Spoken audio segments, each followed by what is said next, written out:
Paramashivoham. Om Nithyananda Paramashivoham.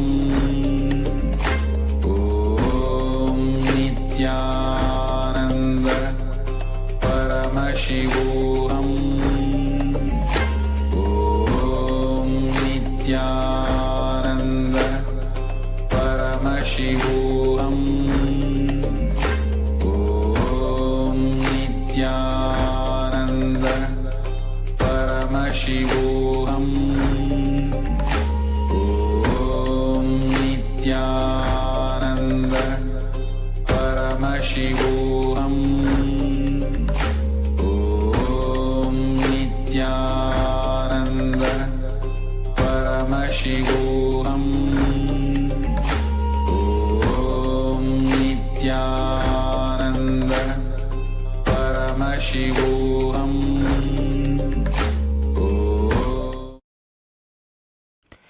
Nithyananda, I request all the participants who are here for being seated here to get ready. As in a few months, we're going to begin with the power manifestation session. Manifesting the powers of Paramashiva. Please get ready. Please bring your eye bands, pen and paper, and please be seated. Make sure you're keeping your cameras turned on. As we're entering to today's day 9th of the Paramashivoham season 4, blessed by Swamiji himself, we're going to be manifesting the power of third eye awakening, the first power. And throughout the day, there'll be many different powerful cognition sessions and different power manifestation sessions for us all to receive Swamiji in today's Bhava Samadhi Darshan, which is a Sadhanrita Murti. Let us get ready for that, as we're going to begin with the power manifestation shortly.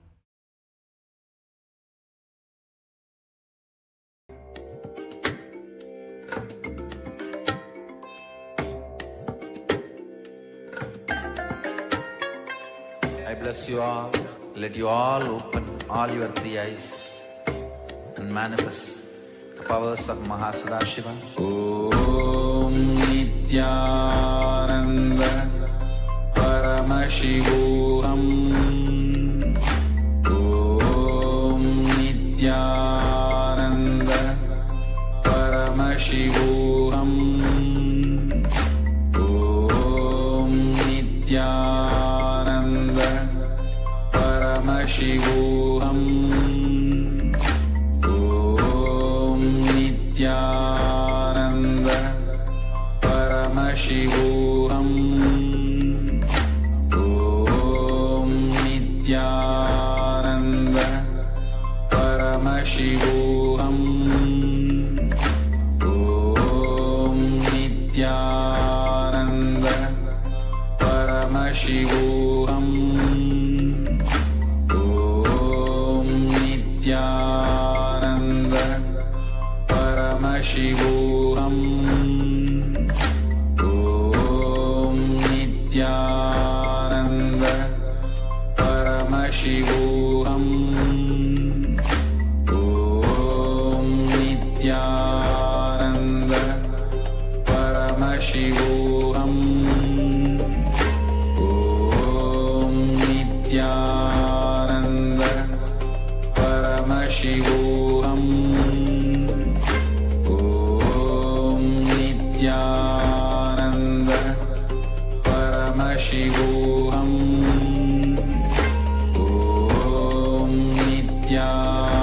Om Nithyananda Paramashivoham.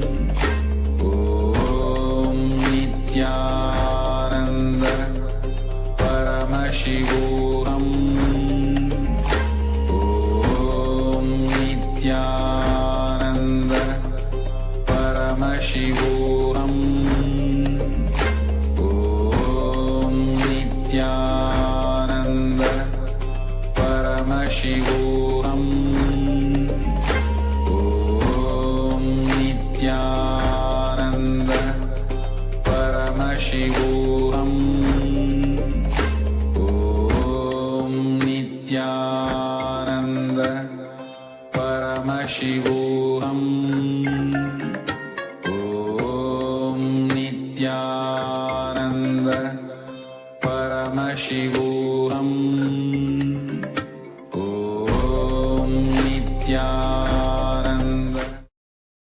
Nithyananda.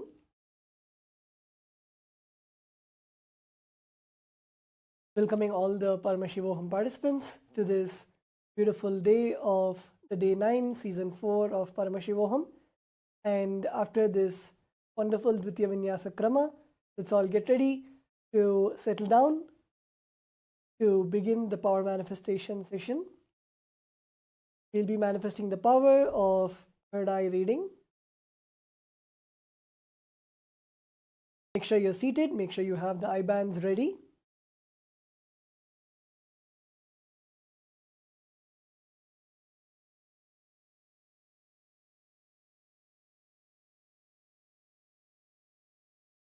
You can also have a piece of paper and a pen ready for you to write down whatever was manifested in your third eye. Let's get ready to begin the power manifestation. I request all the participants to please tie your eyes. Please sit down comfortably, either in Vajrasana, Sukhasana or Padmasana. Sit with your head, neck and spine in a straight line. We will now be beginning the first round of the power of third eye reading. A picture will now be projected to all of you. Intensely visualize Swamiji in your third eye. And the Mahavakya, Om Nithyananda Paramashivoham. And request Swamiji for revealing whatever is shown to you. Let's now begin the manifestation.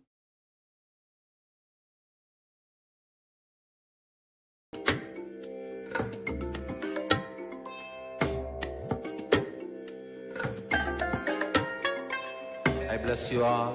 Let you all open all your three eyes and manifest the powers of Sadashiva. Om Nithyananda Paramashivoham. Om Nithyananda Paramashivoham. Om Nithyananda Paramashivoham.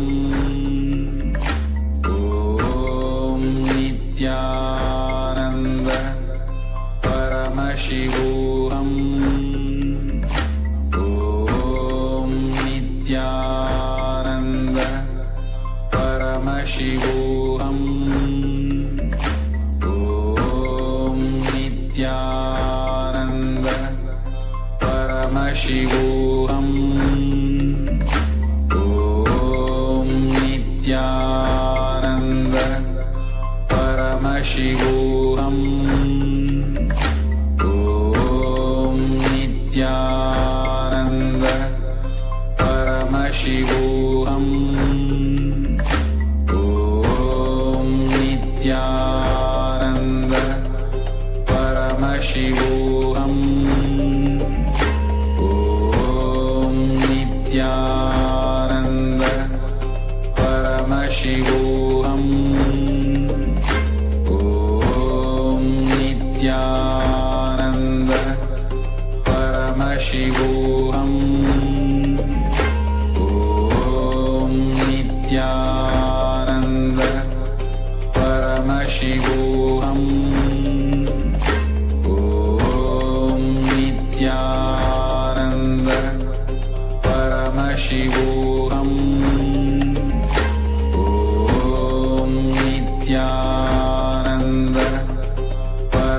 Paramashivoham. Om Nithyananda Paramashivoham. Om Nithyananda Paramashivoham. Om Nithyananda Paramashivoham.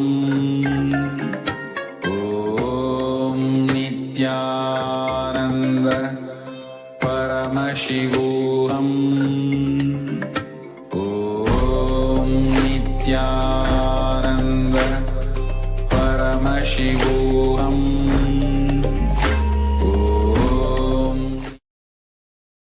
Nithyananda, please relax. You can now slowly open your eyes. Please relax.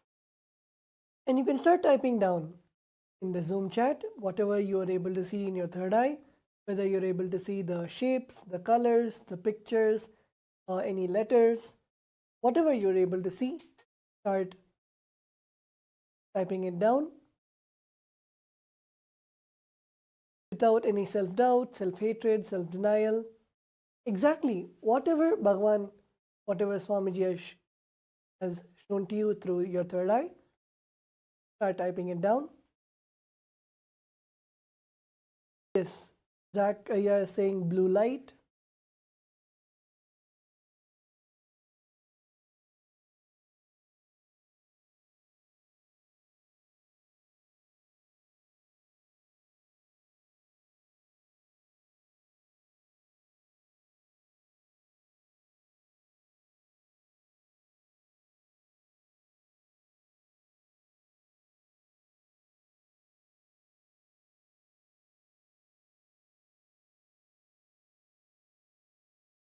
Yes, Akashaya is saying first I saw bright yellow and red leaf shapes.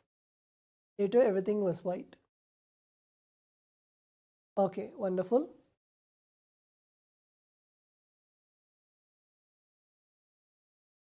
Okay, wonderful. So we will now be projecting what was shown to all of you. You can see, so it's a picture of a tiger.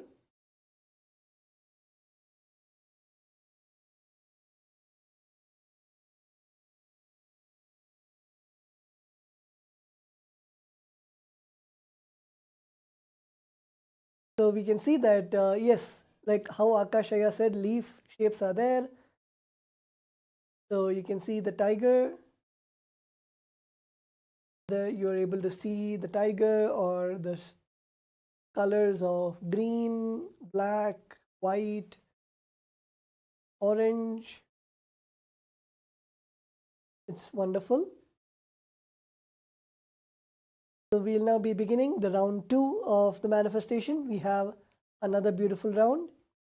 So whether you manifested or did not manifest, have each round as one new experience that you are having with Paramashiva.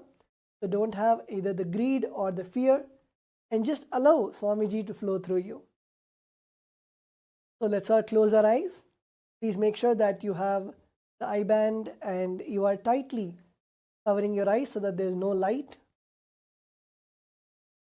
Please sit straight with your head, neck and spine in a straight line.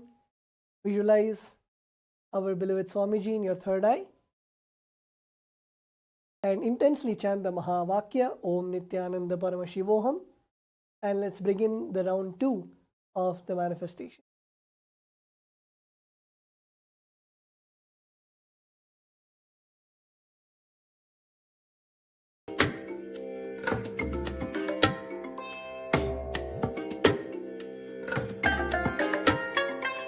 I bless you all.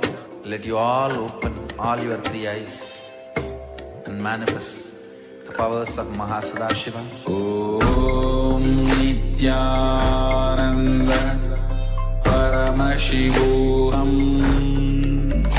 Om Nithyananda Paramashivoham. Om Nithyananda Paramashivoham. Om Nithyananda Paramashivoham. Om Nithyananda Paramashivoham. Om Nithyananda Paramashivoham.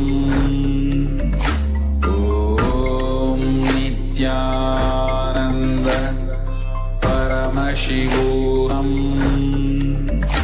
Om Nithyananda Paramashivoham. Om Nithyananda Paramashivoham. Paramashivoham. Om Nithyananda Paramashivoham. Om Nithyananda Paramashivoham. Om Nithyananda Paramashivoham. Om Nithyananda Paramashivoham. Om Nithyananda Paramashivoham. Om Nithyananda Paramashivoham. Om Nithyananda Paramashivoham. Om Nithyananda Paramashivoham. Om Nithyananda Paramashivoham. Om Nithyananda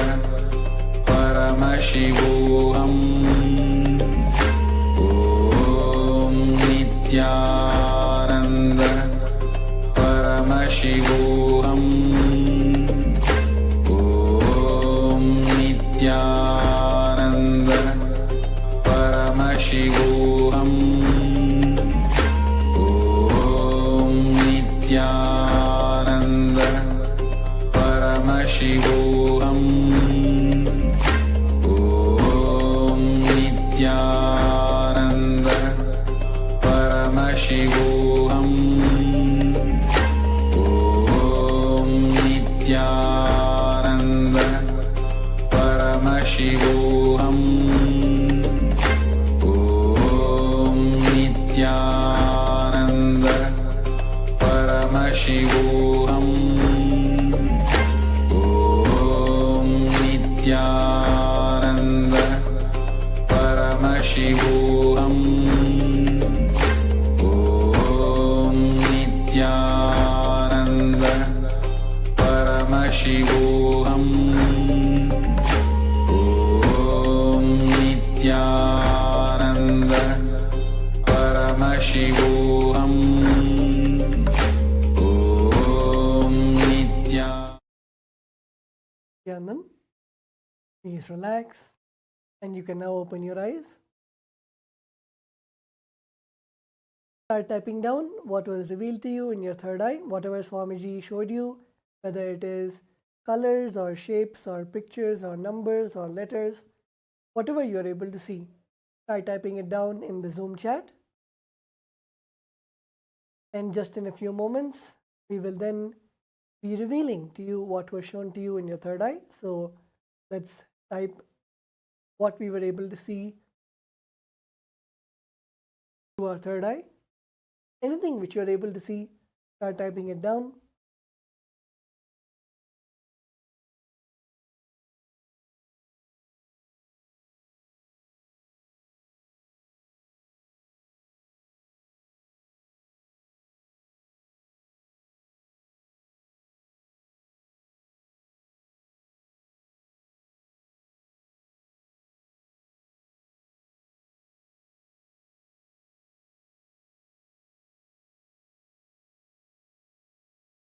Okay, so we'll now be projecting to all of you the picture that was shown to everyone.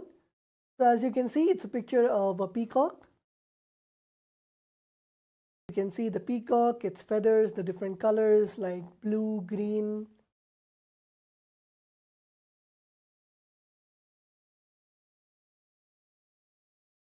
Wonderful. So with that, we will now be moving on to the next section. And before we move on to the next section, let's take a few moments to celebrate what we manifested today. You can take some time to go on social media and tag Swamiji in the social media accounts and request for blessings or share your experience of your manifestation today during the power manifestation session. And let's take a few moments to do that before we enter into the next session for today.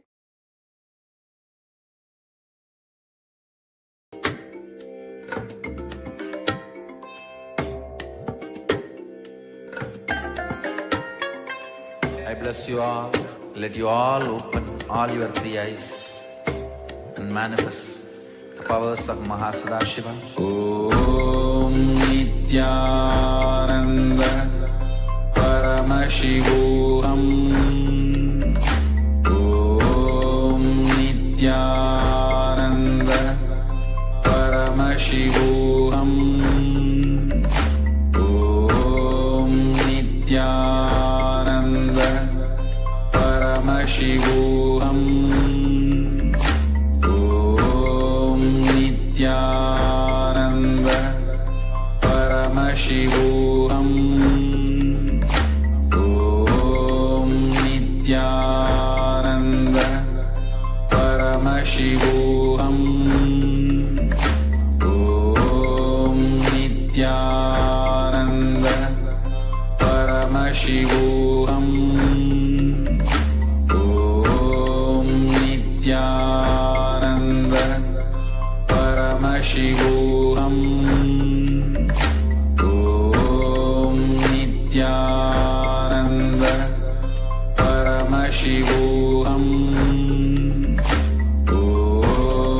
Nithyananda Paramashivoham. Om Nithyananda Paramashivoham. Om Nithyananda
नित्यानन्दं परमसुखदं केवलं ज्ञानमूर्तिं द्वन्द्वातीतं गगनसदृशं तत्त्वमस्याधिलक्ष्यम् एकं नित्यं विमलमचलं सर्वदी साक्षिभूतं भावातीतं त्रिगुणरहितं सद्गुरुं तं Namami.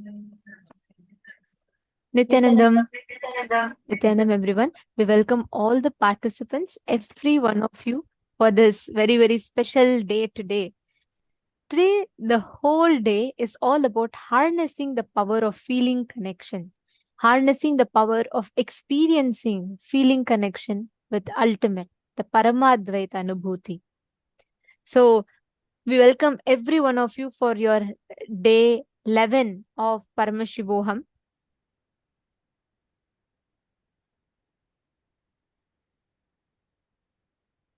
So now, I know all of us had a great yoga session.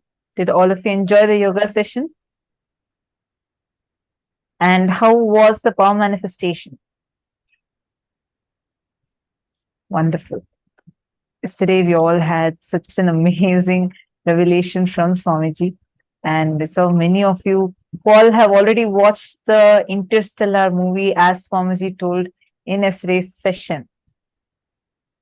If you have not yet watched it, make sure to go watch it before today's session starts. Means today's Swamiji's darshan starts.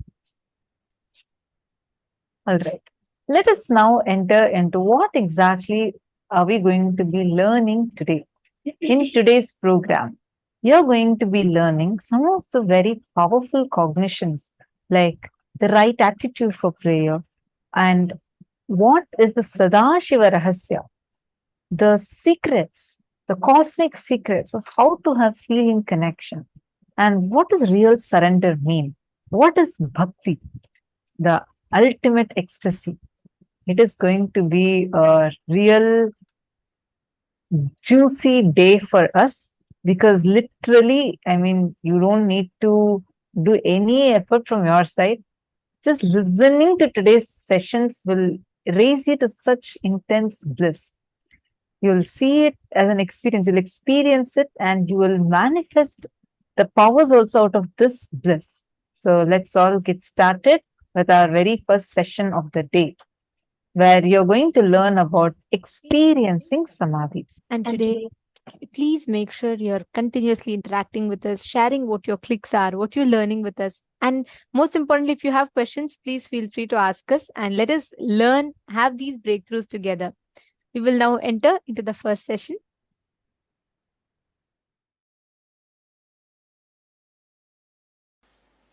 In Bhagavad Gita, 6th chapter, Dhyana Yoga, 9th verse.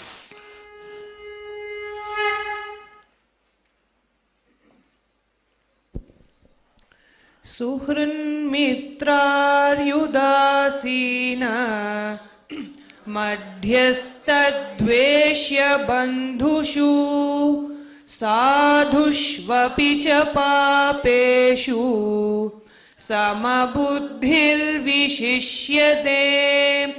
Shuhrunmitraryudasina madhyastadveshya bandhushu satushvapi cha papeshu samabuddhir visishyate.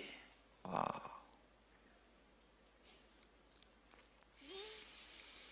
The translation: the one who feels the same towards an affectionate person, a friend, an enemy, the indifferent, the neutral, the hateful one, the unfriendly, the noble one, or a sinner, is said to be established in a superior state.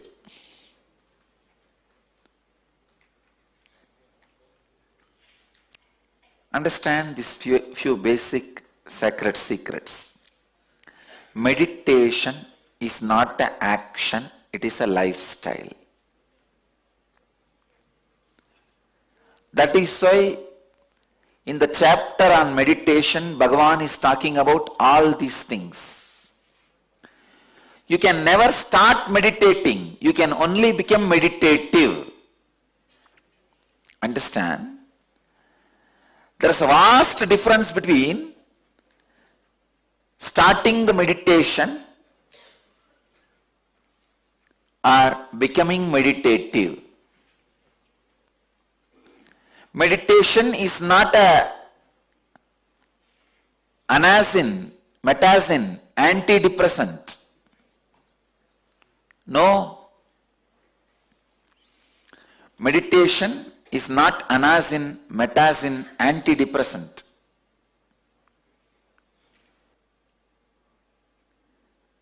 Please understand. Meditation cannot be just repairing something in you. It has to completely transform you.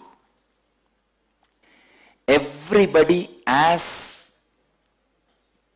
the feeling to become Lord of the universe. You can become. If you make your unconscious into conscious and superconscious, when you make your unconscious into conscious, you will become Lord of you. When you raise that to the superconscious, you will become Lord of whatever is in your space. More than the word Lord, I'll use you will be in tune with the whole. This is the right way of becoming Lord of the universe. But instead, you try to become a power center through political power. I tell you,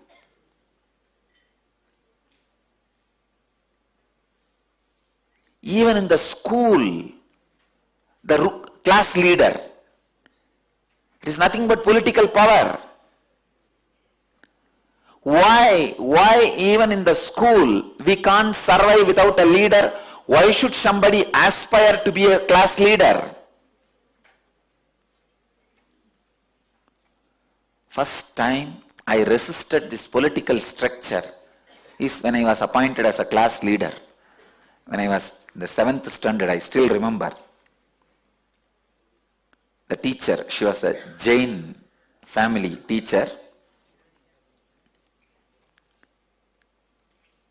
Used to be a little tall. So usually that is the standard. The tall last bench, last row guys, they will be only made as leader. There is no other standard. One day she caught me. Unfortunately that day I went to school. Usually I don't go. Somehow I went to the school, maybe first day of the school, like that, those auspicious days I don't miss. She caught hold of me and she said, you are the teacher, you are the leader of the class. I said, what do you mean leader? I don't even come to the class regularly. She said, that is why I am making you leader. If you are a leader, you have to come and regularly take the attendance.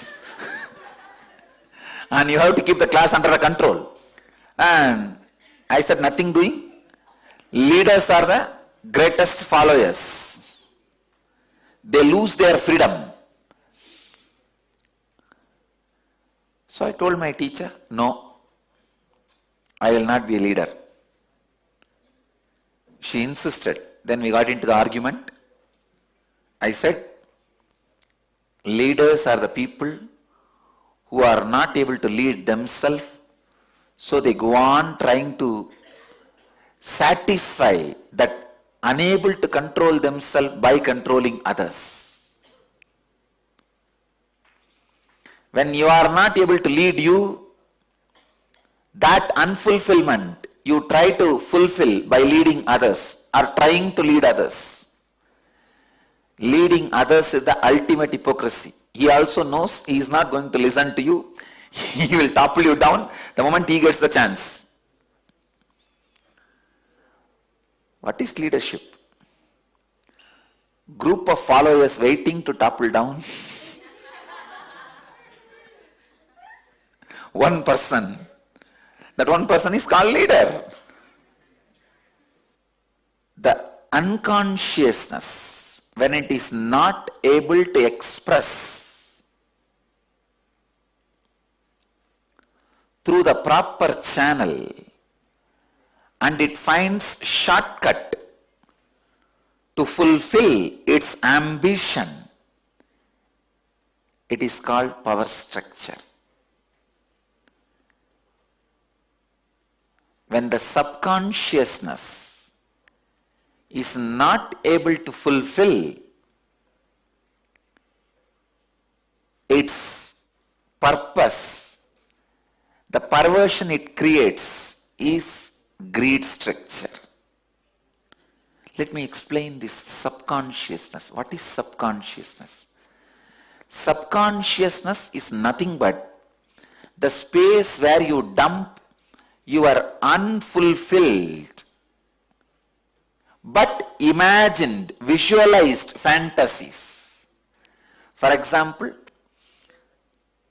if you are fasting by suppressing your desires for food, in 3 days you will see in the dream you are feasting. The suppression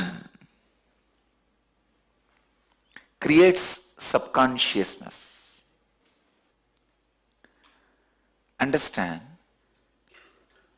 the things you imagined, visualized, could not achieve but suppressing it, that is subconsciousness.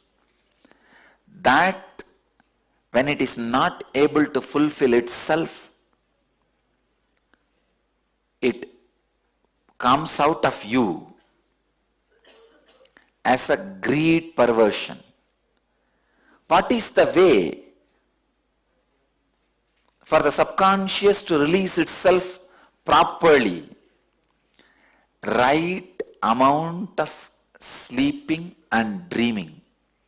I tell you, if you have the right quality and quantity of sleep and dreaming, you will not suffer with greed-based structure. You will not be running behind money which is not required for you.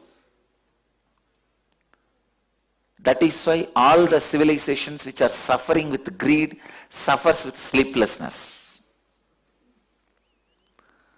All the civilizations which suffers with the subconscious greed suffers with sleeplessness. I tell you, healthy sleep and dream, you will be free from greed-based structure. Understand? I am going to the roots of the human suffering. Greed-based system, the money-based lifestyle is rooted on your subconsciousness.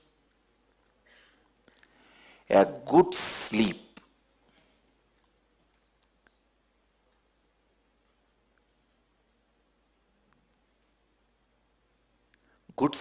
will naturally have the proper period of conscious dreaming. When I say conscious dreaming, even in the dream you will have a certain amount of self-awareness, and you will be able to even move some things in your dream. You yourself will know you are dreaming and you can alter the things in the dream. That is what I call conscious dreaming. If you are having conscious dreams, please understand your subconscious is very thin layer. You don't need to worry at all about your subconsciousness. There are no much suppressions. The suppressed desires form subconsciousness. It can either express itself properly through the dream state, conscious dream state, and liberate your system from its influence. But when you don't allow that conscious dreaming and the good quality quantity sleep, it overtakes you, just overtakes you.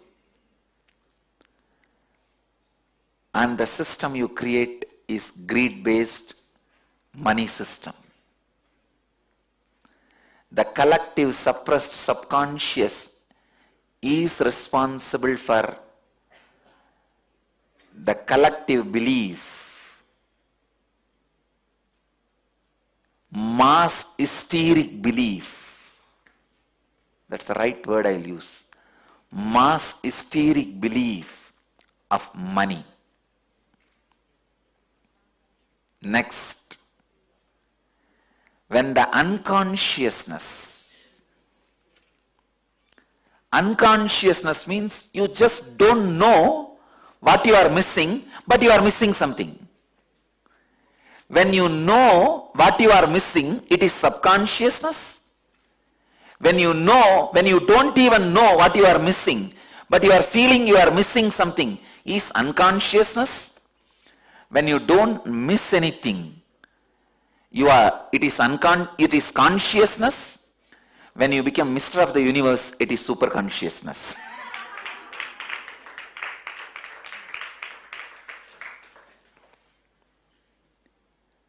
When you know you are missing something, and missing is subconsciousness. Please understand. When you don't know you are missing something, but you feel you are missing something. You don't know what you are missing, but you feel the emptiness, you are missing something. That is unconsciousness. When you don't miss anything, complete with yourself, it is consciousness. When whole universe feels the fulfillment through you, it is superconsciousness. Understand this unconsciousness. You don't know what you are really missing, what you really want, but you feel emptiness. That is why you think, oh, if I become MLA, I think I'll feel fulfilled. If I become MP, I'll feel fulfilled. If I become president, I'll feel fulfilled. If I become prime minister, I'll feel fulfilled. Unconscious man acts as if he is going to fulfill others' subconsciousness so that he can become leader. That is why the politicians always give big promises. They give you the feeling, I will fulfill your subconsciousness. And the same way, subconscious fellows promise the politicians that we will fulfill your unconsciousness. It is subconsciousness scratching the back of unconsciousness and unconsciousness scratching the back of subconsciousness. This verse, Suhrun Mitrar Yudasina Madhyastha Dveshya Bandhushu Satushva Vicha Papeshu Samabuddhir Visishyate. Samabuddhir Visishyate. Bhagavan is revealing powerful truth to all of us to be in samabuddhi, equal mind, same towards affectionate person, a friend, an enemy, the indifferent, the neutral, the hateful, the unfriendly, the noble one, or the sinner. Means realizing the futility of the power structure. It is power structure which classifies somebody as a right, wrong, good, bad, neutral. It is your ambition towards the power structure and the ambition damaging you. Please understand, when the political thought trend damages your consciousness and mind, that makes you believe that somebody is good to you, somebody is bad to you, somebody is neutral with you, somebody is good to everybody, somebody is bad to everybody. See, if somebody is good to you, he is your friend. If he is bad to you, he is your enemy. If he is neither good nor bad, he is neutral. If somebody you are made to believe by the political structure he is bad to everybody, he is called sinner. If you are made to believe by the political structure he is good to everybody, he is sadhu. I tell you, it is all just PR exercise. Simply PR exercise. All the ideas you carry, somebody is a saint, somebody is a sinner, somebody is friend, somebody is enemy, are all just forced on you after completely deluding you by the strong beatings. It is like somebody hits you on the head, you are reeling. At the time he says, I am the big guy. Naturally, what will you do? You'll say yes and fall. First, the political system is used to hit you when you are reeling, when your head is reeling. Then they claim, see, I am in this post. He is the good, he is bad.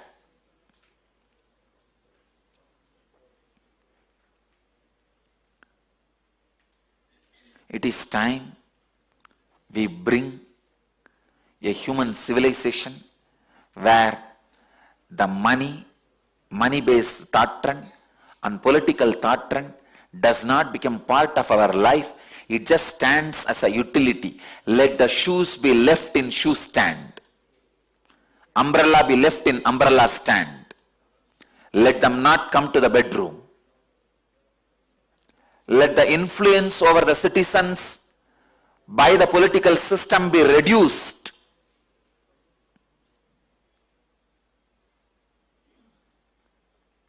Let the influence of the money thought trend over the citizens, humanity, be reduced.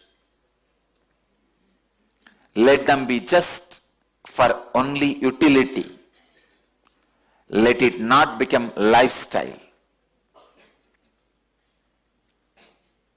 Unfortunately, politics became a regular business.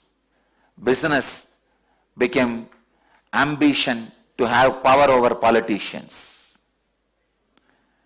When the business gets the ambition of power over politicians and the politicians decide to make their lifestyle as a business, both corrupt each other and destroy humanity. So the idea of saint or sinner. What is saint or sinner? If you are made to believe one person is doing good to one person, that one person is called your friend. If you are made to believe that one person is doing good to everyone, he is made to be believed as a saint. Saint or sinner, good or bad, is all the ideas your consciousness perceived when you are beaten by the political power-based thought trends. As a child, you are beaten. In the young age, we all learnt who is MLA, who is MP, what is Rajya Sabha, what is Lok Sabha, what is Prime Minister, what is President. Young age, we learnt the economy. 1 plus 1 is 2, 2 plus 2 is 4. What is interest? What is compound interest? How the investment should be done?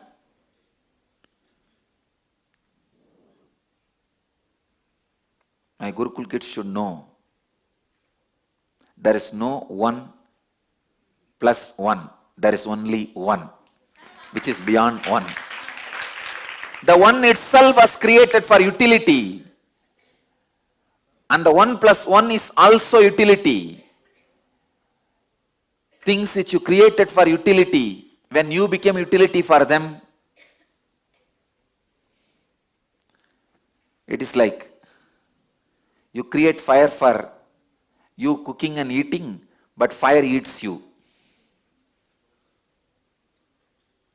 You create fire for your eating, but suddenly fire becomes big and eats you.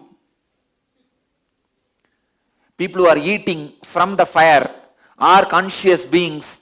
People who are eaten by the fire are unconscious and subconscious beings.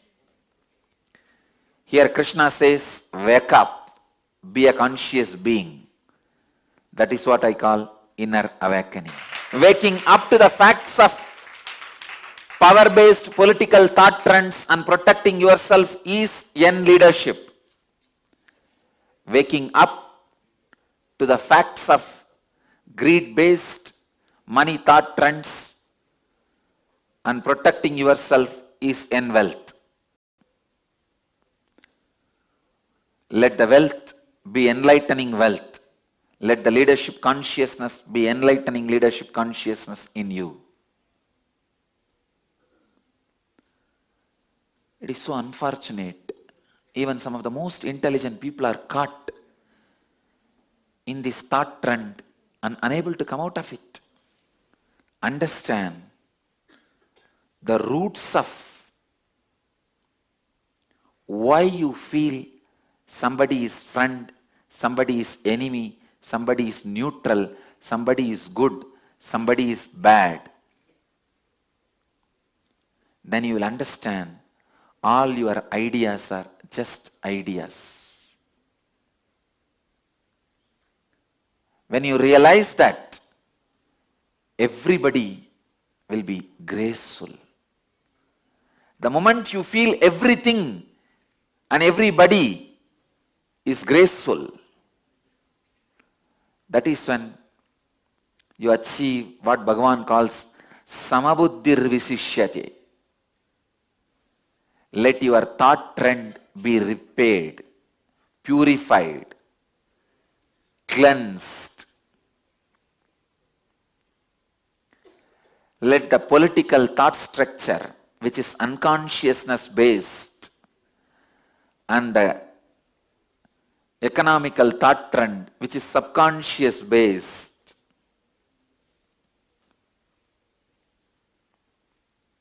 not hit at your consciousness. Let that not form your lifestyle, thought trend. Let that not create your major decisions. Let that create right understanding about life in you. Let you become Jivan Mukta. Understand?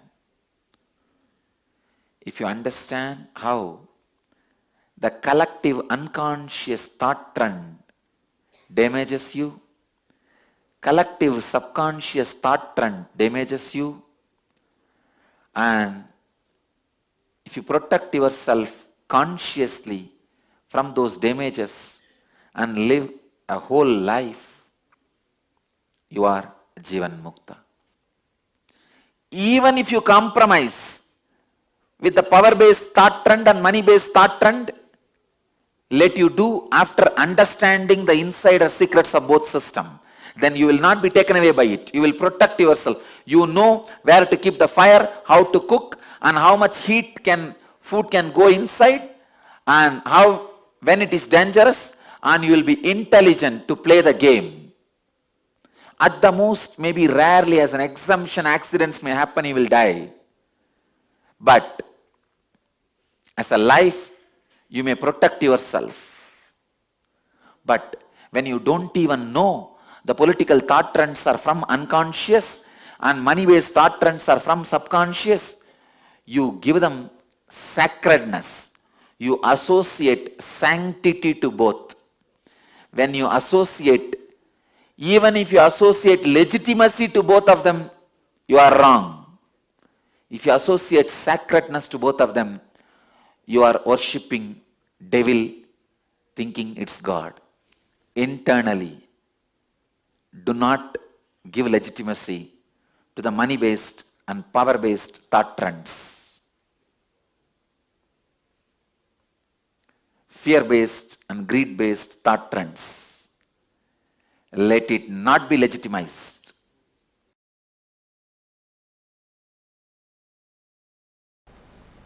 So all the outer world rules and regulations, whether it is simple traffic rules or the law of the land, is based on the action performed. Commission and omission of acts, because outer world can understand only that, outer world functions only with that, outer world can measure only up to that. In search of stability and surety, possibility is forgotten. Listen. Yes, outer world can grasp only that. Whether you walk in the left side or right side, you should walk or not in the left side or right side. It can only go to that extent.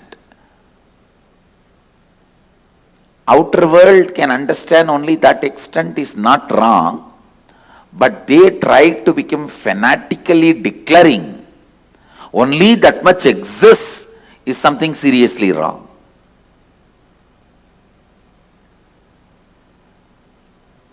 The outer world, materialistic beings, developing rules, regulations, laws, whether we should walk in right side or left side, whether we should go in left side or right side, whatever. Forming those rules, nothing wrong, useful for day-to-day life.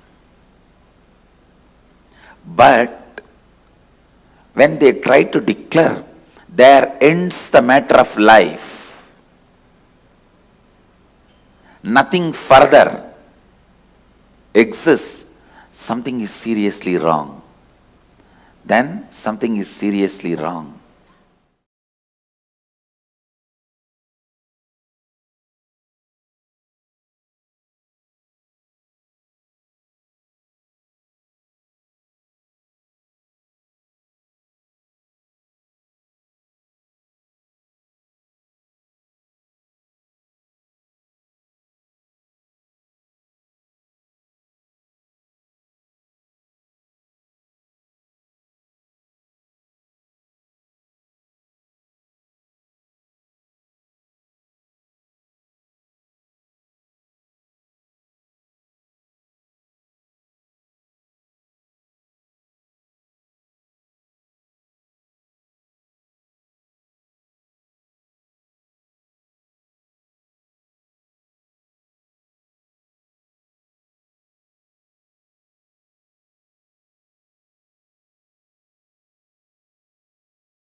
Nithyanandam, so beautifully Swamiji had revealed to all of us about what is the real meaning of Samadhi. What is it? Like what are actually thoughts? How are these thoughts actually incompletions? They are not letting you to be in tune with the reality. Understand? Suppressed desires form the subconsciousness layer, greed-based system, money-based lifestyle, and greed-based, the system that we are driven with, is rooted in subconsciousness.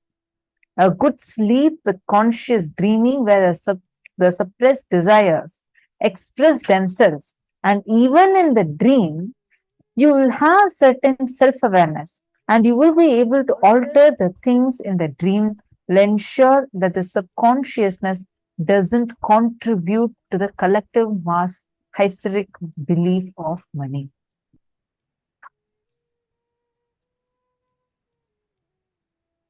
Understand this carefully.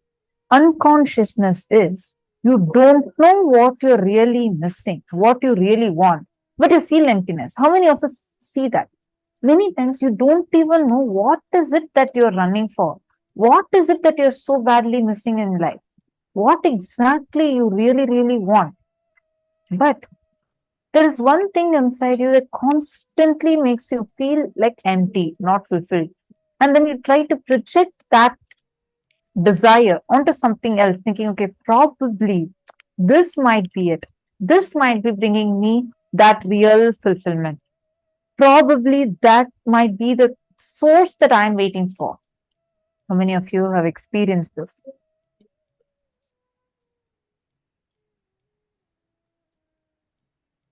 That is because it is rooted in unconsciousness. That is why you think, oh, if I become president, I'll feel fulfilled. An unconscious man acts as if he's going to fulfill others' subconsciousness, others' suppressed desires. This is the attitude and ambition towards the power structure. That is why the politicians always give big promises. They give you the feeling, I am going to fulfill your subconsciousness. That's so beautifully Swamiji explained to us in the section, right?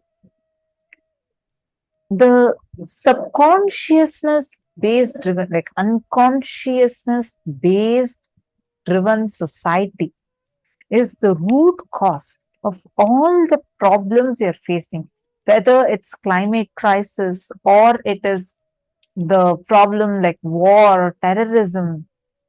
Parashakti had even warned, saying there is every possibility for a war to happen.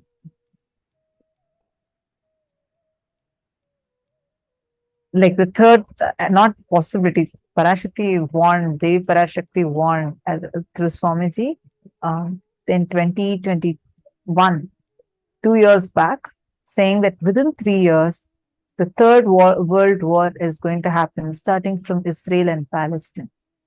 And now really a war has been declared. We can see how each time. See, whenever we are in the space of Samadhi, right? When we experience that space of oneness, whatever you call it, your unconsciousness becomes lesser, your consciousness in frequency increases. Swamiji tells that the collective unconsciousness is the root of human beings' suffering. Unconsciousness means you don't know what you are really missing, what you really want, but you feel like that emptiness in you. Correct? Now, Swamiji gives a very, very powerful way through which you can experience this truth manifesting in you.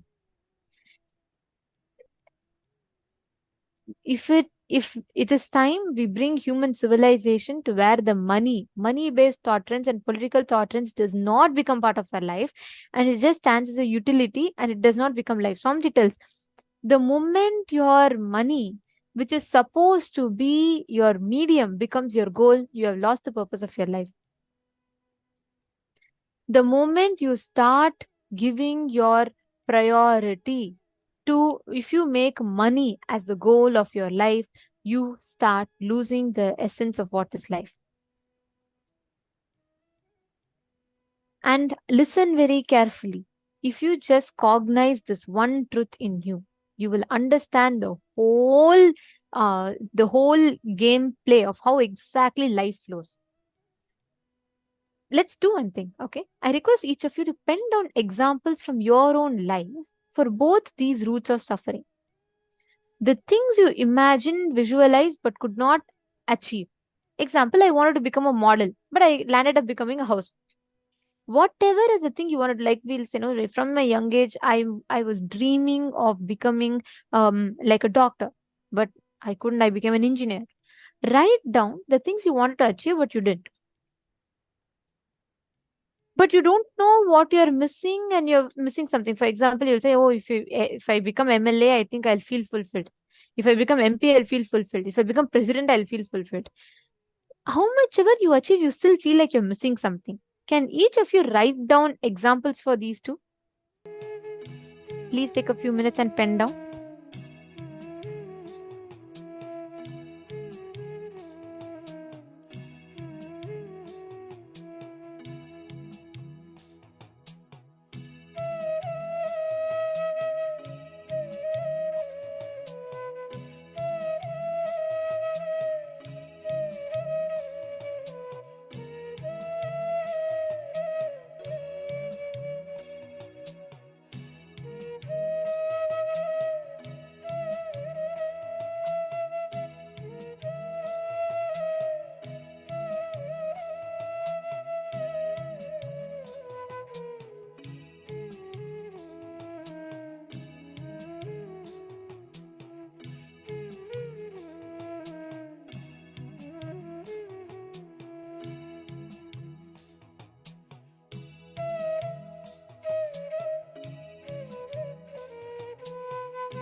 Please relax. Hope all of you have written down. Okay. Now, to live these principles, today all that we're learning about is feeling connection, how you can harness this immense or like this conscious resource that is continuously available to you, how you can harness that and how you can manifest that as reality. Now, today we're going to be addressing the different aspects, the different perspectives of how you can manifest the ultimate power, the power of feeling connection in you. And every time you cognize a truth, right? Every time you understand a powerful cognition, Swamiji tells beautifully, every time you cognize a powerful cognition, that manifests as a power in you. When you understand the powerful cognition blossoms as a power in you. And that is the way to measure how much, what is the depth or the understandings that you have had about the powerful cognition. Every truth that Swamiji reveals, when you just cognize it, take one step deeper. When you put that base effort to cognize, you will start understanding in a completely different way how Swamiji explains the whole truth. There is no, whether you're manifesting or not manifesting, there is no situation that can be perceived that is wrong or right. Every situation could be wrong, every situation could be right. A small story. Once a drunk man is stopped by the police. Around midnight he stopped and police asked him, "Where are you going at this time of the night?" The man replied, "I'm going to attend a lecture on alcohol abuse and ill effects of alcohol on my health." The policeman is pleasantly surprised. He says, "Wow, really? Interesting. But who's giving you that lecture at this hour of the night?" The man looks at him and says, "My wife, of course." See, every situation in life, it's up to you how you want to take it. Good, bad, right, wrong. But there's no fixed. Just because you're not manifesting does not mean you are not able to manifest. Just because you're manifesting does not mean you are going to be manifesting forever. That nothing means anything. You are just going to see life as it is. Do not add your prejudice. Do not add your fixed notions or opinions of what situations are trying to tell you. Are you all understanding? I have a request from every one of you here today. The best news for you all is today, nothing, not even 1% is something that you need to plan, prepare for. Not even 1% of what we are learning today is something that you need to put an effort for. Only Swamiji can give you. There's a very beautiful line in Tamil. One of the great enlightened masters, he sings, "Avanarulale avantal vanangi," means even to have Guru Bhakti, you need to have the grace of the Guru. The very fact that you all are sitting here, you have taken the time, 16 hours of your day, dedicated it to learn this, means you have the grace of Paramashiva. Swamiji has chosen to manifest in you as this form in this dimension today. So you don't need to take an extra effort. You don't need to put something extra. Today, everything that is coming to you is your bonus. It is nothing to do with your capabilities. Don't worry about whether you can do it, whether is it achievable for you. Nothing is achievable for us. If it is about our qualification, it will always be in doubt. Right now, it is Paramashiva, Swamiji giving it to you. Understanding? I see a wide smile on people's faces. Don't worry, that whole responsibility, the stress is not on you. There is a person who's much more experienced than you. There's a person who's much more, who's done all this much more, who knows, who's a whole master of this. And he is taking care. If I have to tell in the way Swamiji told yesterday, our future self is taking care of us. So you don't worry about your current results. Yesterday, I think one of the participants has posted that, my future self is so beautiful. My future self is so graceful, so nice. So enjoy your future self, which is reminding you about your current, your present today, which is telling you, which is screaming out to you from the future that, hey, you are Paramashiva. I am your future. You are manifesting me. Remember that, okay? Do not let your doubts beat you down saying, oh, you can't do it. This is not possible. That is not possible. So relax from all that and let's all enter into the power manifestation. How many of you are ready? Put yes in the chat. Let's see how many of you are ready. Yes. Okay, I'm getting yes. Come on, male bodies room. Thank you. Guru Prasadini Ma. Thank you. Ma Mary Claire. Okay. Ma Pehua. All right. Any of you posting?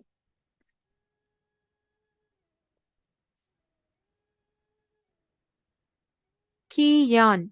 Yes. Thank you, Aya. Thank you for posting. And Zach Medaya. Pavanaya. Come on. How about the male bodies room? Are you all ready? Are you all ready to manifest your future self?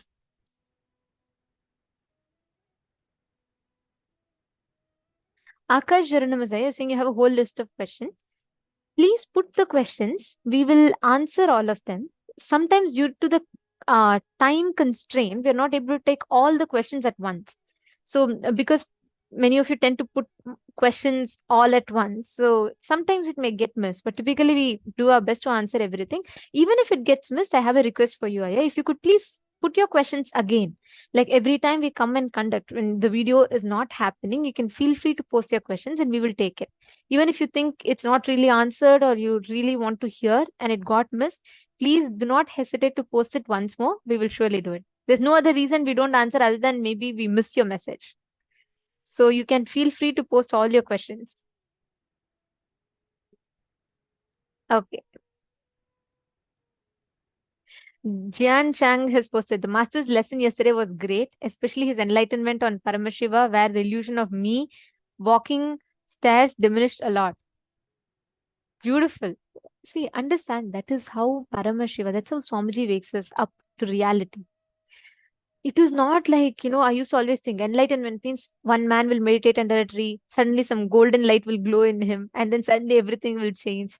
But with the Guru in life, enlightenment will be so fun, so joyful. Like, the whole process, you will learn a lot and you'll be enjoying the whole process. It will not be like something you have to do a lot of tapas and struggle for.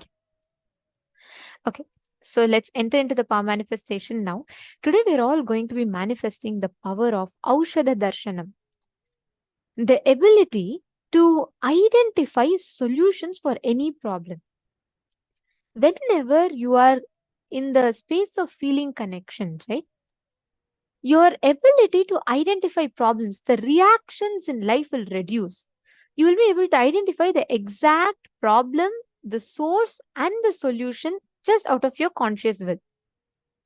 This is the exact power that we're all going to be manifesting now. And joining with us for this session is Manitya Shambhavananda, and she is also one of the acharyas of our Paramashivoham. And she will be here, who will be taking us through how exactly we can manifest, what breakthrough, what is the exact cognition we can have to manifest that power, manifest this power of Aushadha Darshana. Shall we all start?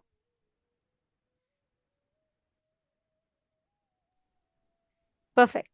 Thank you, Pavanaya. Okay, let's all enter into the power manifestation session now.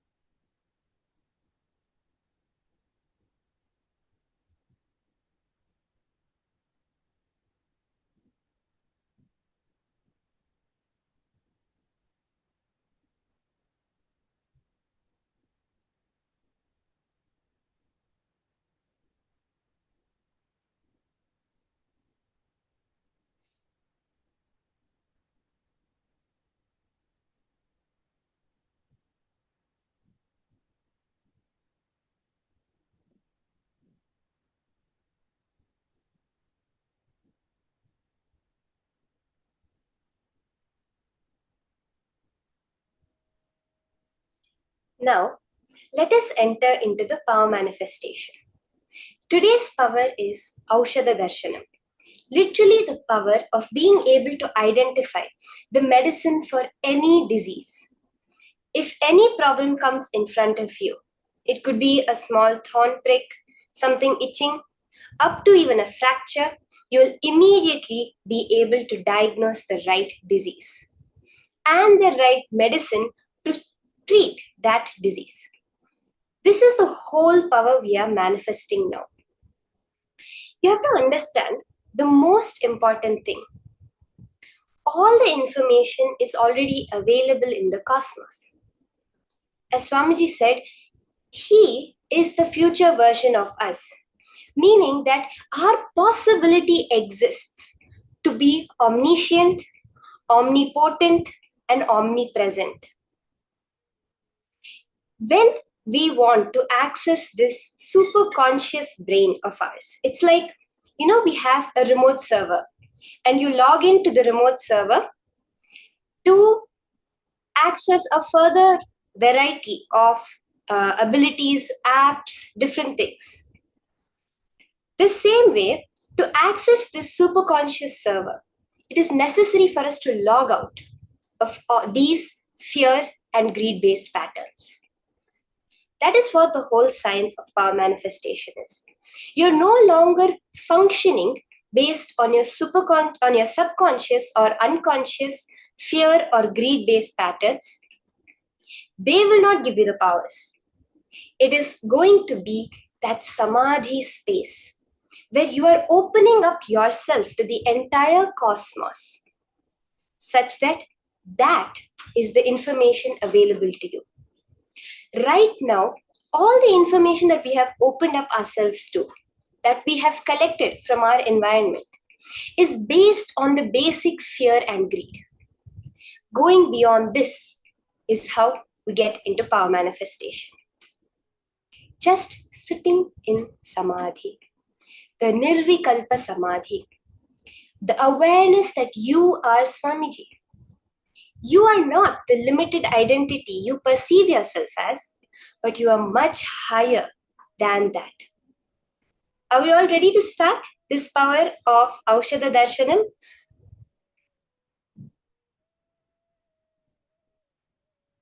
Yes. So let us start with the Shastra Pramana for the power of Aushadha Darshanam, the scriptural reference where Paramashiva himself revealed about this science. The Shastra Pramana is from the Shiva Samhita 5.81 to 82, Panchamav Patala. Tasmin dhyanam sada yogi karoti manipurake tasya patala siddhisna nirantara sukhavah ipsitancha bhavel loke dukkharoga vinashanam kalasya vanchanam chapi paradeha praveshanam Jambunadadikaranam siddhanam darshanam bhavet oshadhi darshanam chapi nidhinam darshanam bhavet. Bhagavan Paramashiva says, when the yogi contemplates on the Manipuraka chakra, he gets the power called Patala Siddhi, the giver of constant happiness. He becomes the lord of desires, destroys sorrows and diseases, defeats death, and can enter the body of another. He can make gold, see clairvoyantly, identify diseases for medicines, and see hidden treasures.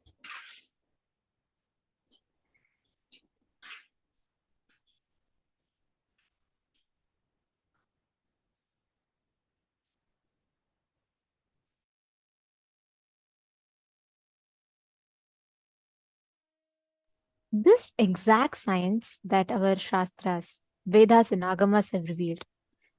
We all should understand. You may be wondering, okay, what does it mean exactly? What does this power mean? To be able to find the exact source of the disease and the medicines? Please understand, Aushadha Darshanam is your ability to find the cure for any disease, not just physical. It includes the levels of physical, physiological, psychological, and the mental patterns that you carry.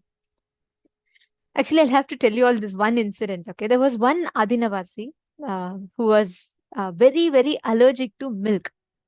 From her young age, she's never had ice creams, she's never had sweets, she's never had milk, chocolate milkshake, nothing, right? So she had extreme lactose intolerance, and she was having a lot of skin reactions will happen in her.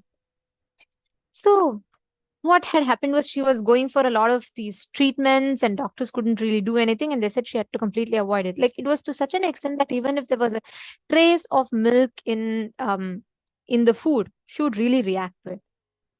So you all can imagine, right, how bad it must have been. Do you all know how Swamiji cured it? So what happened one day, Swamiji told all those who have allergies, okay, you all should bring the product that you have allergies for. You might be wondering, what?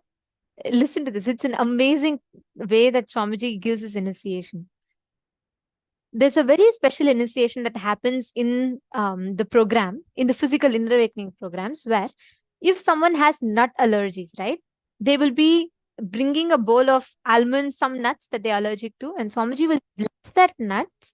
They will eat that nut right in front of Swamiji, and they will walk out of the stage without having any such allergies.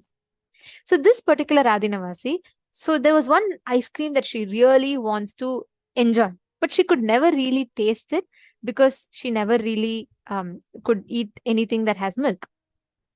So Swamiji once called her, and that day of the program, Swamiji ordered for the inner awakening participants, lot of ice creams were given, different flavors, and she saw everyone enjoying the favorite flavor of ice cream. She couldn't even touch it. Inside her, she was like, Swamiji, why? And that day, Darshan, Swamiji called her, and Swamiji told her to get her favorite ice cream. So she was thinking probably Swamiji is going to give it to others and she's just going to pass it to Swamiji. She went to the stage. Swamiji blessed her, and Swamiji said, eat it now. She was shocked. She said, no, Swamiji, I have allergy, and it is like there's so much reaction happen. Swamiji said, just eat it now. She had the ice cream, and from that moment on, she walked out of the stage eating 1, 2, 3, 4, 5 ice creams and no reaction in her whatsoever. Logically, if you see, a person who's having allergic reactions to a certain food item, they're not supposed to be eating that item. That's not the solution to cure. Try it. Normally, if someone has nut allergy, how much ever they eat, it'll increase. It'll aggravate the allergy even more. But here, the solution may not seem logical to you, but understand this is precisely the power of Aushadha Darshanam. Here, Swamiji is not just healing. Swamiji identifies the exact pattern. Swamiji had told for her that there was one pattern in young age where she felt she was not given enough when she liked it a lot. That deprivation made her start resisting that item, milk itself, because of which for almost 30 years in her life she had suffered. Swamiji said, when Swamiji actually healed, because she asked Swamiji, how did you do this? All these years I was suffering, no doctors could cure it. Swamiji said, Swamiji didn't do anything. What Swamiji did had nothing to do with the allergy that she had, but Swamiji just gave her love. Swamiji made her get a box full of these ice creams, and Swamiji gave her so much of that in abundance. Her whole pattern got so fulfilled, and it just completely broke.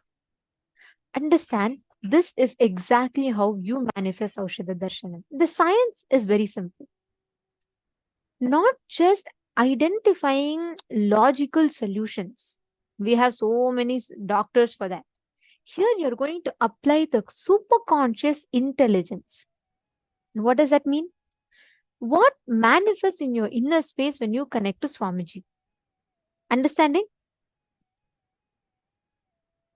This is the exact experience. Kian here, don't worry. Same healing applies to your mother also.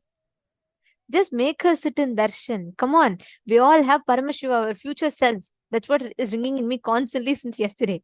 So you just tell Swamiji, look, my mother is having this problem. You please heal her.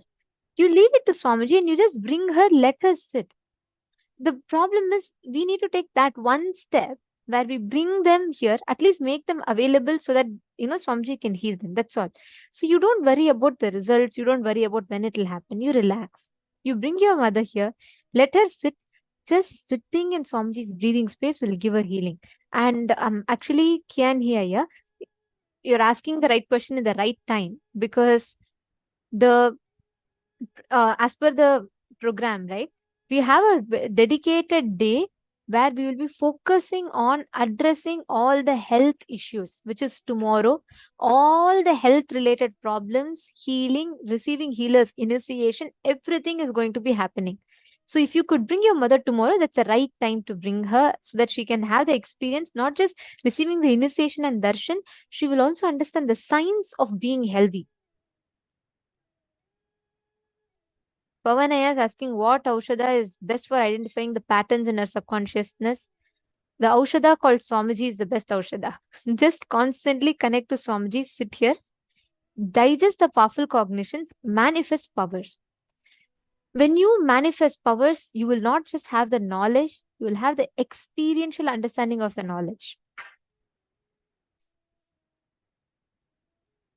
Okay. All right. So there are tons of stories like this. If I get started with telling these stories of how Swamiji does this healing, it'll never end. But I wanted to share this because this is exactly the science behind Aushadha Darshanam. It's not logical. You can't say, oh, I know this person has diabetes. So logically, if I see this is the solution they're supposed to have, let me tell this. No, don't do that. Sit, connect intensely. You will actually see Swamiji will reveal the solutions to you. But of course, tell your partners, whomever you're going to be manifesting with, you're going to be making it clear you're only getting trained for it. It's an initial level training, practice. And slowly that will build on to, for you to start manifesting this power 100%. Like Swamiji, right? Okay, so now let us get ready for the power manifestation.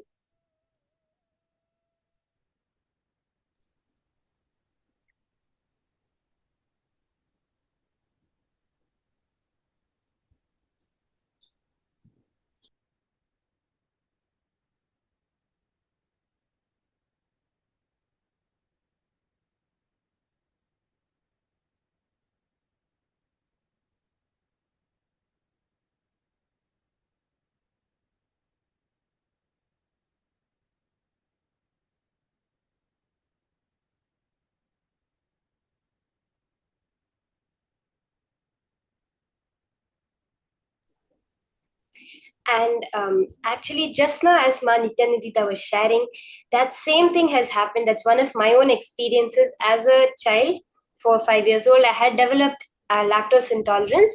It was not very severe, but there was lactose intolerance where I get severe stomach pain if I had even a little bit of milk.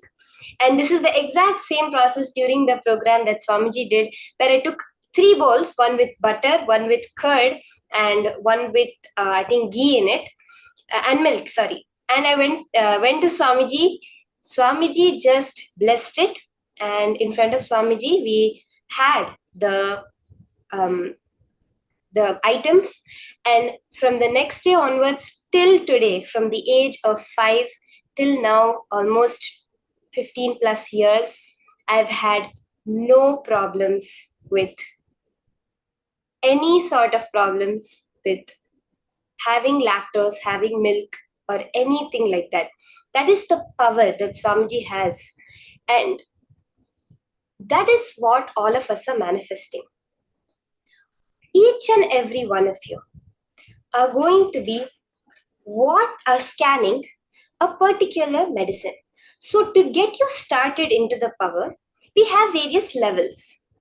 So you will start with having a picture shown to you, scanning the use of that, or have a certain disease, scanning the medicine for the disease, scanning the ingredients or the purpose of a particular medicine, the target organ of a medicine, various things like this you'll be manifesting to get you comfortable, confident with this power of Aushadha Darshana.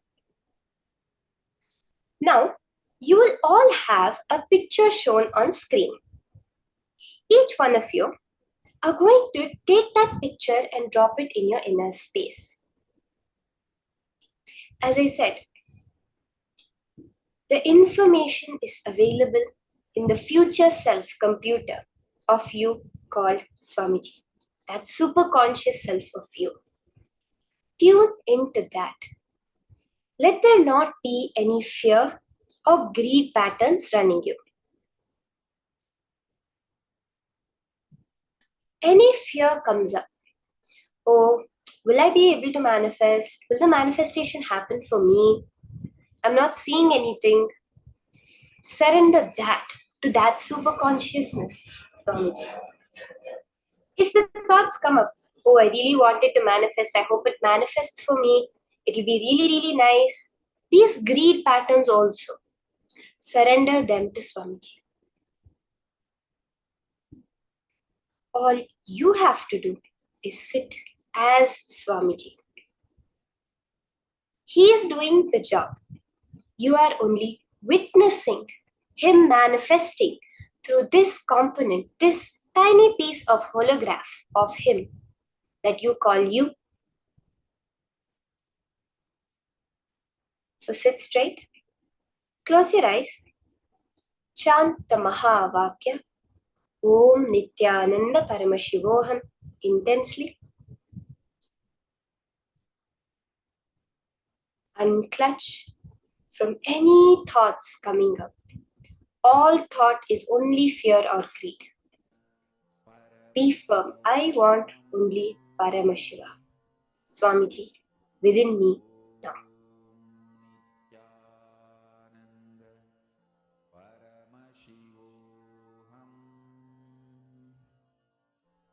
As you are scanning, just put in the chat. You can just type it in the chat and post whatever Paramashiva is revealing to you.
connect intensely to Swamiji.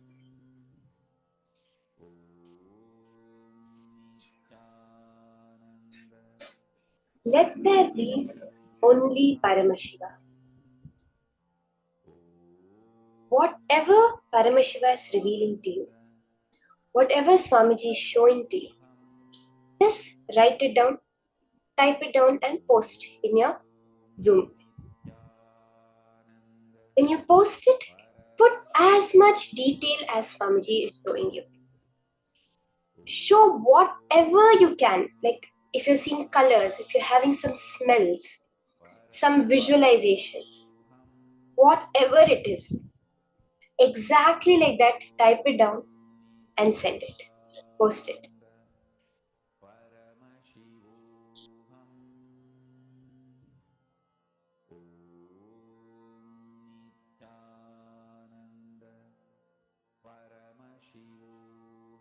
You can start posting your answers as Paramashiva is revealing it to you. What organs does this medicine heal? What are the various benefits health-wise? What, even if the name of this particular plant or herb appears, you can just post it like that. There is, in as much detail, as Swamiji said, Paramashiva lies in details. The more and more you go into the details of your post, the more you will be able to recognize the manifestation happening.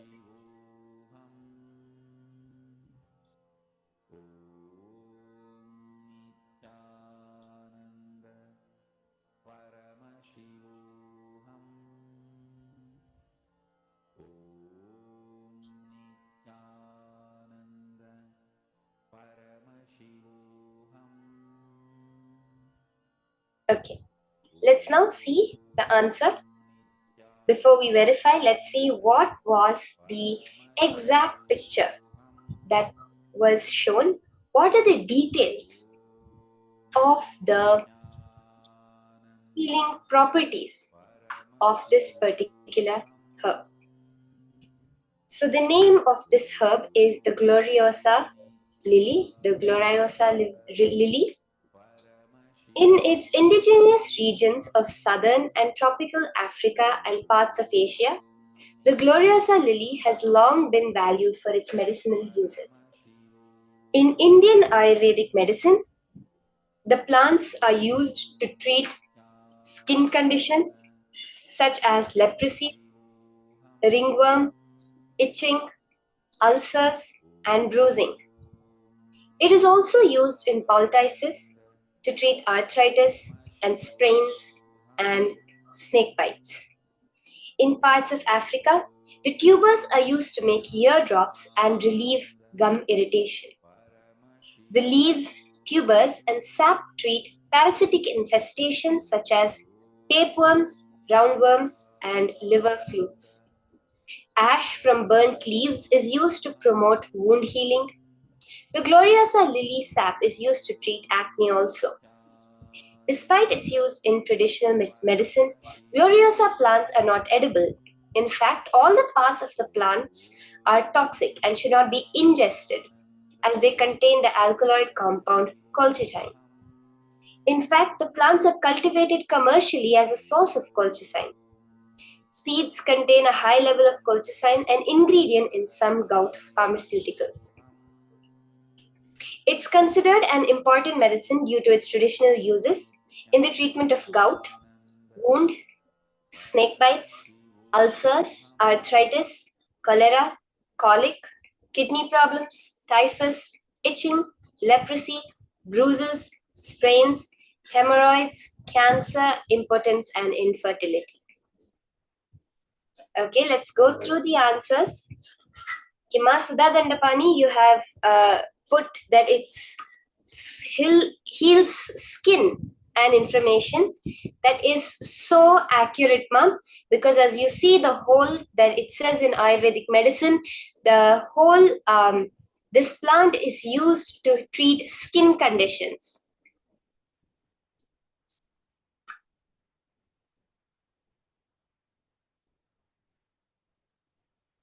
Okay, Ma Donna has posted, it's poisonous. Ma, that is so accurate, Ma. The whole plant is actually toxic. Wow. And it can treat skin problems. You've put both so exactly, Ma. So exactly.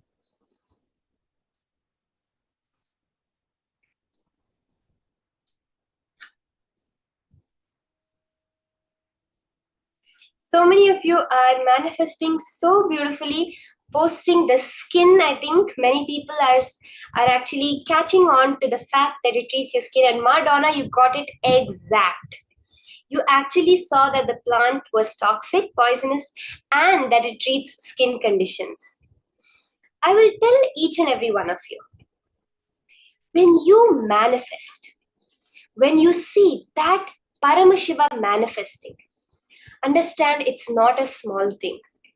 If at all you do this without initiation, you could probably by fluke, by chance, just maybe get 1 out of 100 rounds right. That itself would be a fluke. But to get even a single word right of all the different medicines that are there in the world, the different plants, the different things they can be used for, that you saw itself is a manifestation. You have glimpsed that future self of you, and you are manifesting that in your present every time you do power manifestation. Now, in this same space, let us enter into the next session.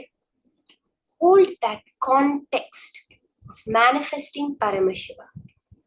In the next session, we are going to be understanding a very exciting topic. This topic is about the 5 Kundalini currents we have within us. These are different ways to make manifestation happen. As Swamiji said, why is it that humans, this human being body that we have, is the only body that can manifest enlightenment? It's because of our erect spine. Every being in this world has the Kundalini energy within them, that core energy that creates life. That is awakened due to the erect spine. It raises through our body. We are able to clean the toxins, the patterns from every chakra we have, and manifest our true reality. You have to understand. Now, let's say walking or talking, seeing, speaking. All of these are something we consider regular things, right? Actually, these are all powers. How many people are there who don't have this? Why do we call it a power? Because it's something unique. It's something more than a normal person can do. Even your seeing power is a power for a person who is born blind. That is all the whole science is. You're awakening those powers that are inherent within you, those superconscious abilities that are your nature that you have just forgotten.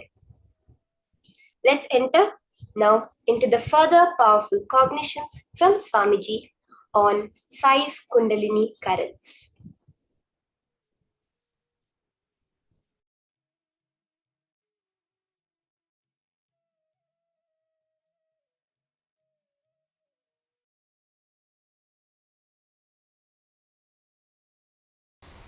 Listen carefully. Whatever intention you have that you want to become, that is you. Other than that, any psychological, physiological, neurological experience, perception you go through is not you.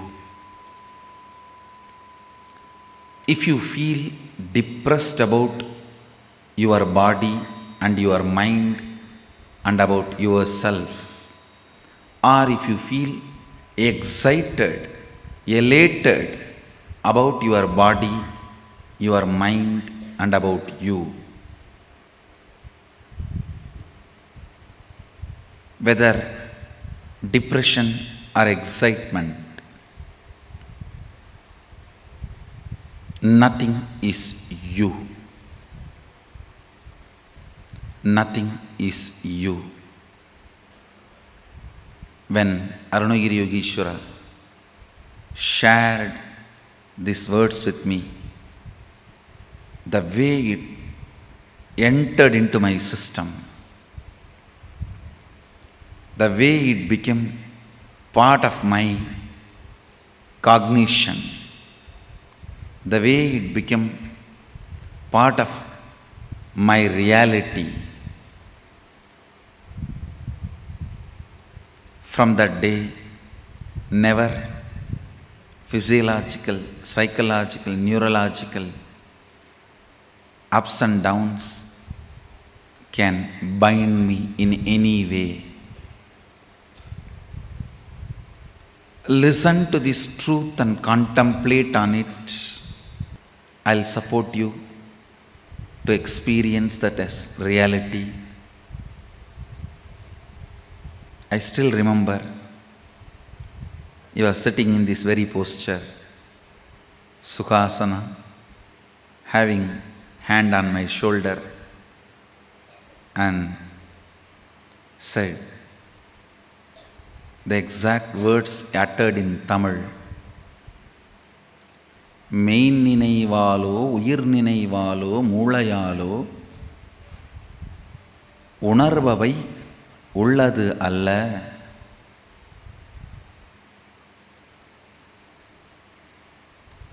I know for sure, even if you are a Tamilian, you can't understand these lines because it is classical Tamil.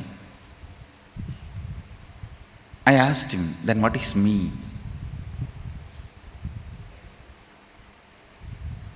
He put the next question, what do you want to become? Small boy. I just stretched my chest in a wide way, put both my hands on the hip and said, Sadashiva.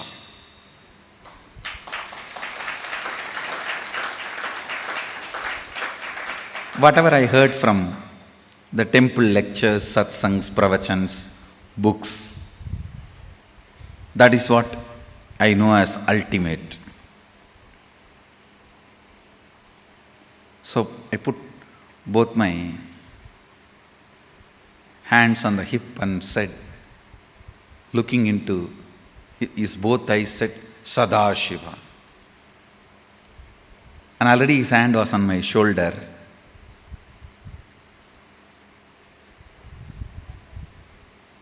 The one more reason I put both my hands on my hip, I just want to give him more space so that he will not take his hands off. His hands will rest comfortably on my shoulder. I was so much in love with him, I will not miss a single chance to have his touch. Whether he touches me or I get a chance to touch him. Already his hand was on my shoulder. He said, you are that.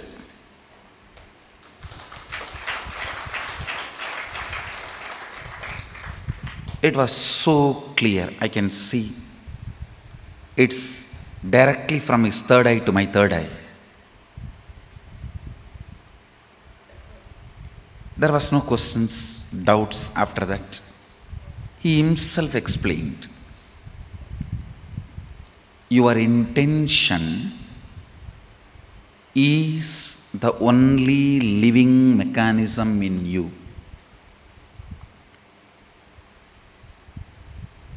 ஆஞ்ஞையே உனக்குள் இருக்கும் உயிர், ஆஞ்ஞையே உனக்குள் இருக்கும் கடவுள், அதுவன்றி வேறொன்றும் உன்னுள் உயிர்த்திருப்பதில்லை என்பதனால் உயிர்த்திருக்காத ஒன்று உயிருக்கு உபத்திரவம் தர இயலாது. Means your intention only is you, your intention, what you want to be is only God in you. Your intention is the only living mechanism in you. Other than your intention, everything else is matter in you.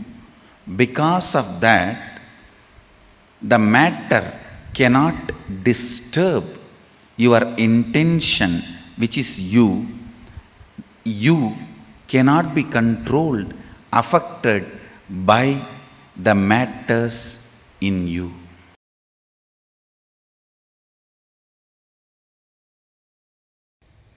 Whatever liberates you can't be called as thought currents. That is Kundalini current.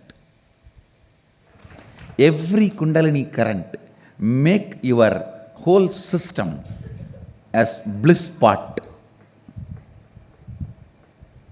Your whole blood, bone marrow, everything becomes such beautiful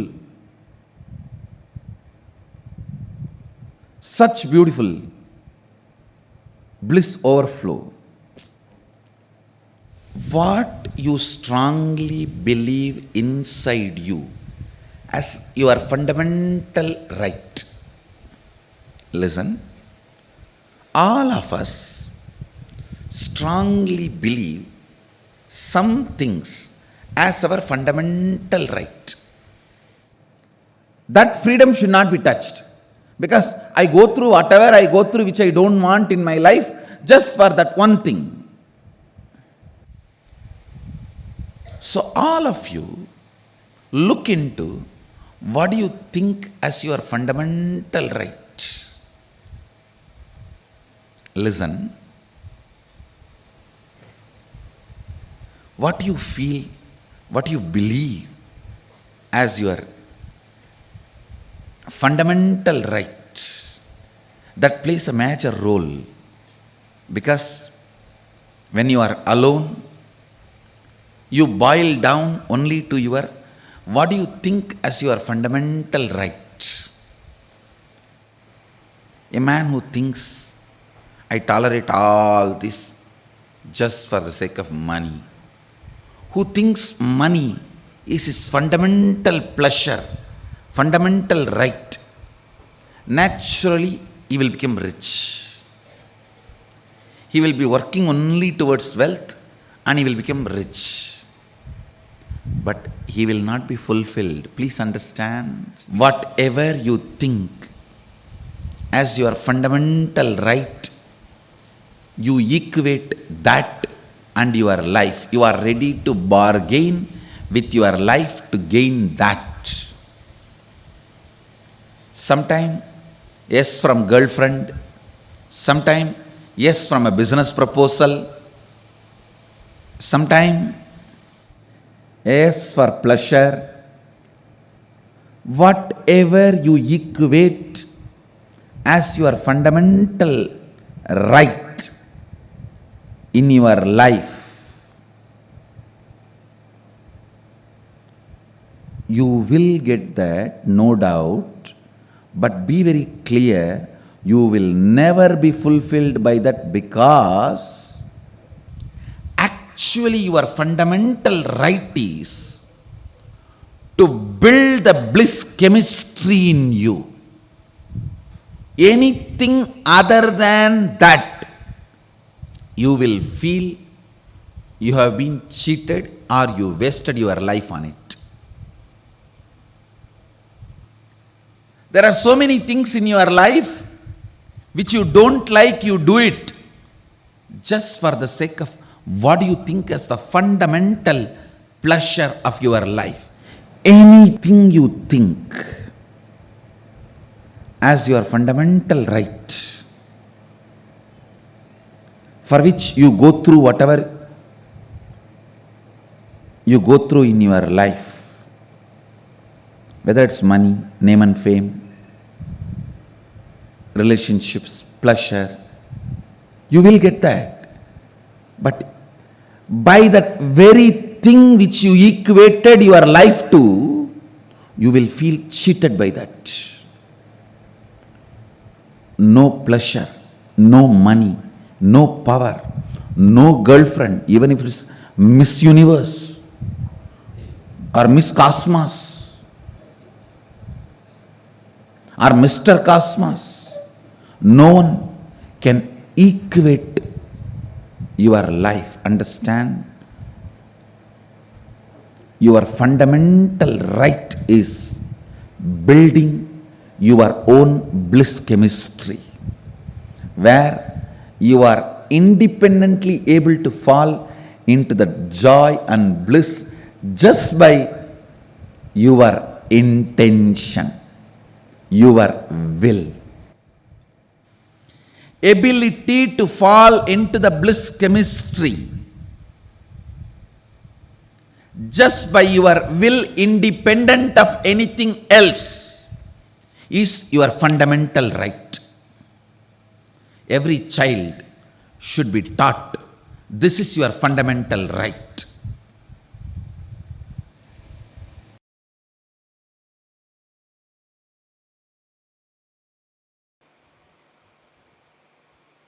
I'll just connect and tell you clearly.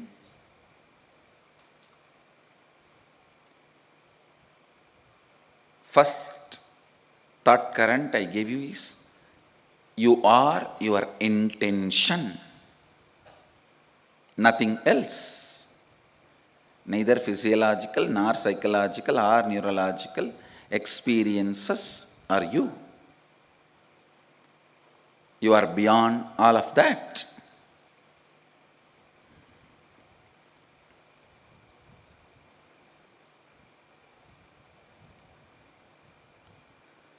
Now listen to this thought current. Everything your life is made of is your very expression.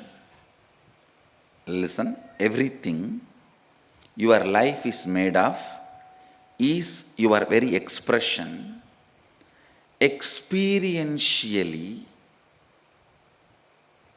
playing with them, changing them, altering them, manipulating them is powers, siddhis. Understanding, no need to play with any of this, you are beyond, and going beyond is enlightenment. Listen now. Listen now. Now what I said is pure science. Mahadeva gives a very powerful practical methodology to experientially realize this statement. The statement which I uttered now is a sutra, pure science. Whatever you see in your life, including the walls of this hall and me sitting in front of you, this throne, your chair, the people sitting around you, everything is made of a material which is from inside you.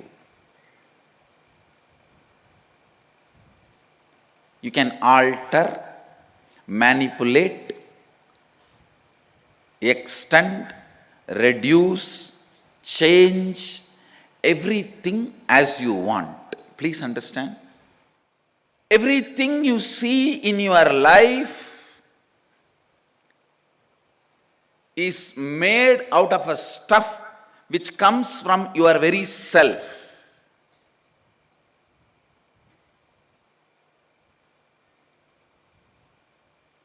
The wax, the material in which your waking state is made and your dream state is made, that material is from you, inside you, just like cobweb. It's from you, the material is manifested. Listen. Listen. How this can become our realization? how this can become our realization. This thought current now which I said is a pure science. Now Mahadeva comes next to applied science. How to make that into reality for you and how to use that in your day-to-day life. It's a very beautiful revelation. Listen. Mahadeva says,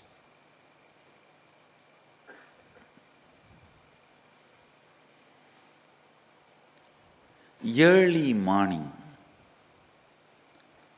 the period of Brahma Muhurta, where the so-called reality, waking state has not become 100% real for you, and the dream state has not yet become 100% dream state for you, where you are just moving in between.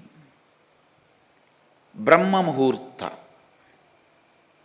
morning 4:30 to 6, where your inner space, some moments is in waking state, some moments in the dream state. Make use of that time to infuse some ideas into your system.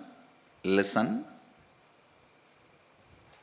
For example, you are feeling life around you and inside you is very poor. You are not having enough resources. You want wealth. Try to play early morning, that 4:30 to 6, infusing yourself with the idea, let me manifest wealth. Your visualization should be more towards wealth, not towards moving away from poverty. Please understand, if you say, let me move out of poverty, you will be all the time visualizing poverty. No. Move towards wealth. Visualizing wealth.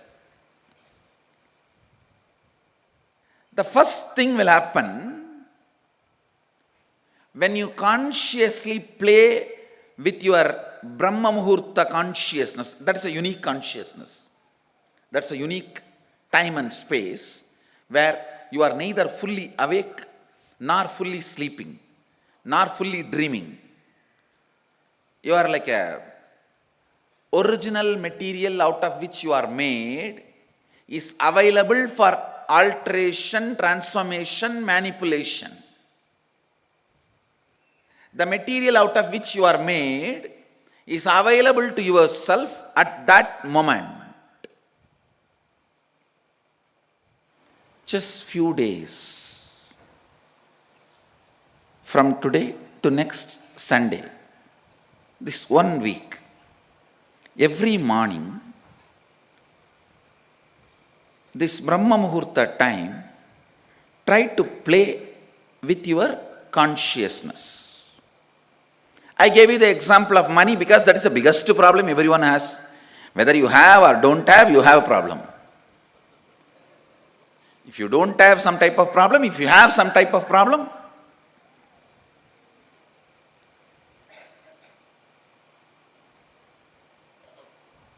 you can work on even your health.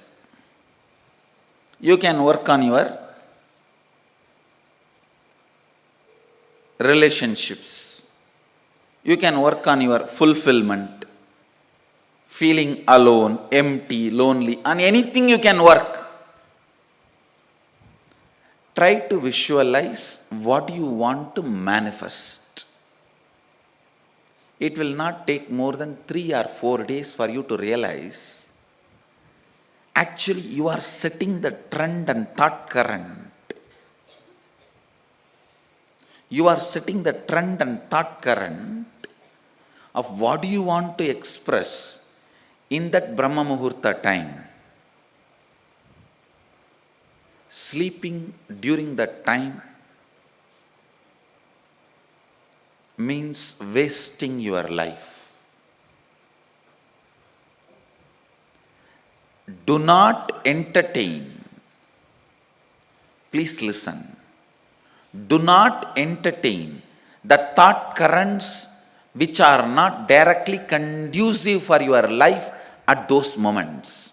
Because whatever you entertain during that time will become part of you. Now play with this thought current, this Kundalini thought current. The first realization you will have is your whole life is not solid as you think. It is just liquid or semi-solid. It is liquid or semi-solid. You can manipulate it. You can manifest it. You can play around with it.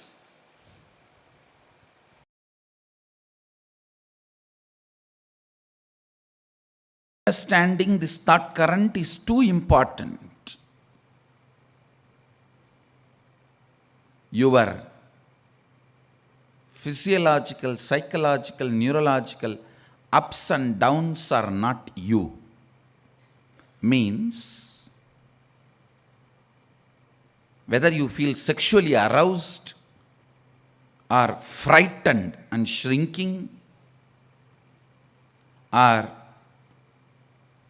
filled with the excitement of that future victory, or shaken by the fear of future failure, all these are not you, but the material space, stage on which all this dance is performed, that stage is you.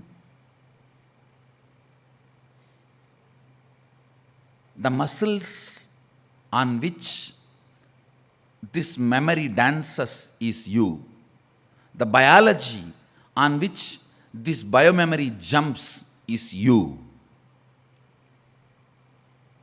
Then you should know, why are you allowing this stupid biomemory and stupid muscle memory in your biology and your muscles? Because your God particle need to strongly remember it is not particle, it is God. God particle is all the time try to be particle. It need to know you are God, not particle.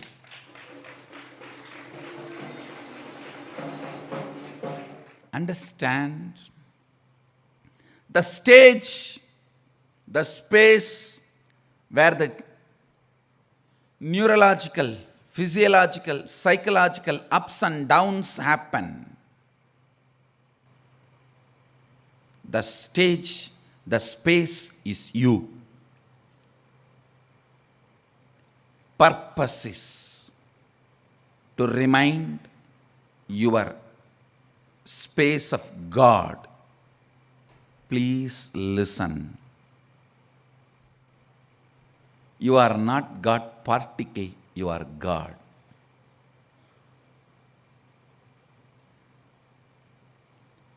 You are not Aham, but you are Sadashivoham. Understand? Knowing this thought current is opening your inner guru to yourself. Then even getting terrorized by the fear of death, or aroused with a sex or desire,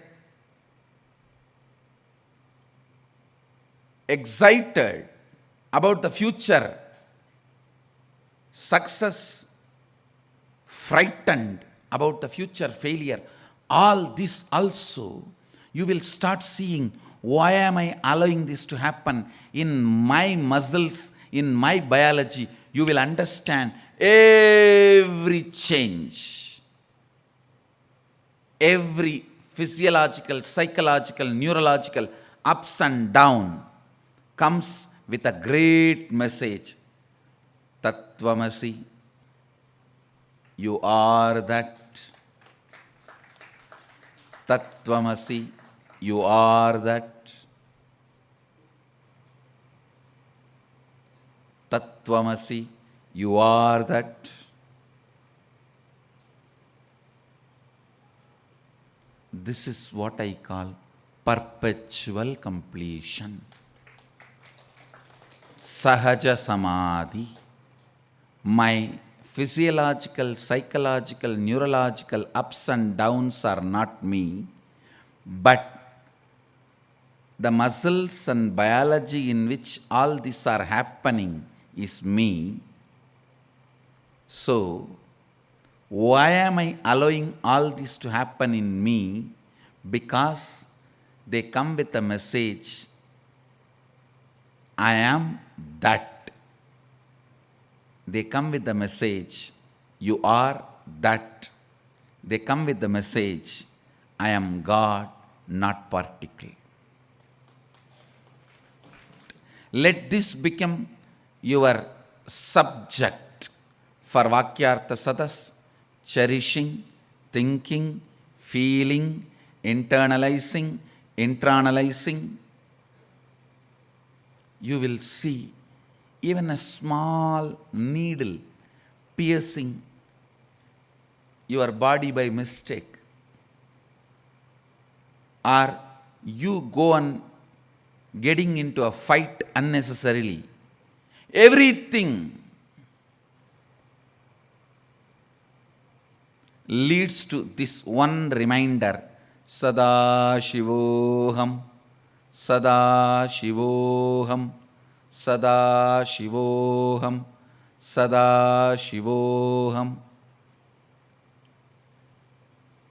The moment you start remembering,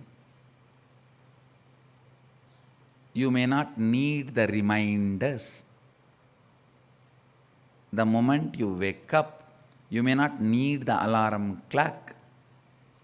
So, the moment you remember Sadashivoham, the physiological, neurological, psychological ups and downs will automatically stop, even if you don't do anything to stop them. Because they served their purpose. They finished their job.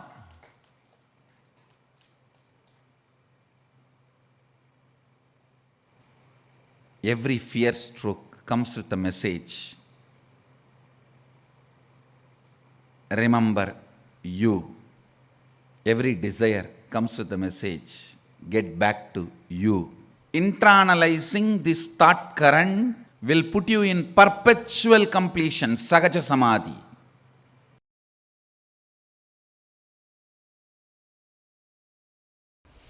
Only when the seeking enters, the life itself starts in you. Till then, whatever you may have may be style, but not life. Understand? Maybe style, but not life. Don't call that as lifestyle. Seeking integrates you. Seeking evolves you. Seeking awakens you. Seeking aligns who you are to yourself. I tell you, till the seeking starts, even you will not experience what you call as you. I know the stupid human beings who think they are rich by having only money. Understand? Poor are those who have only money. Uneducated are those who are educated only in schools.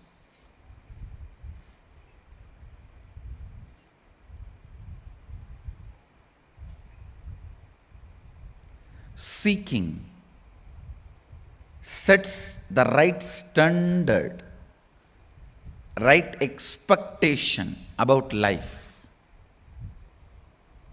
All these words have no meaning till seeking enters into you.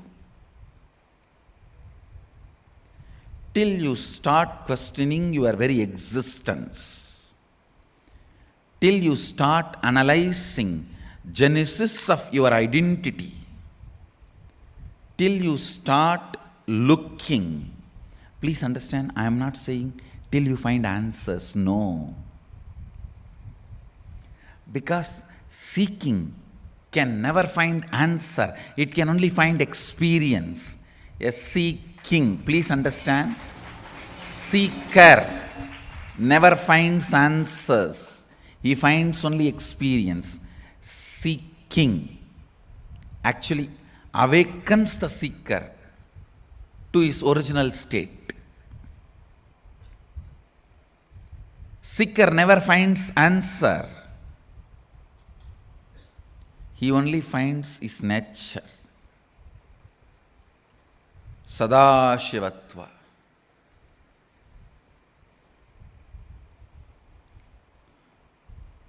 Till seeking penetrates your thinking system, till seeking becomes an important component of your cognition,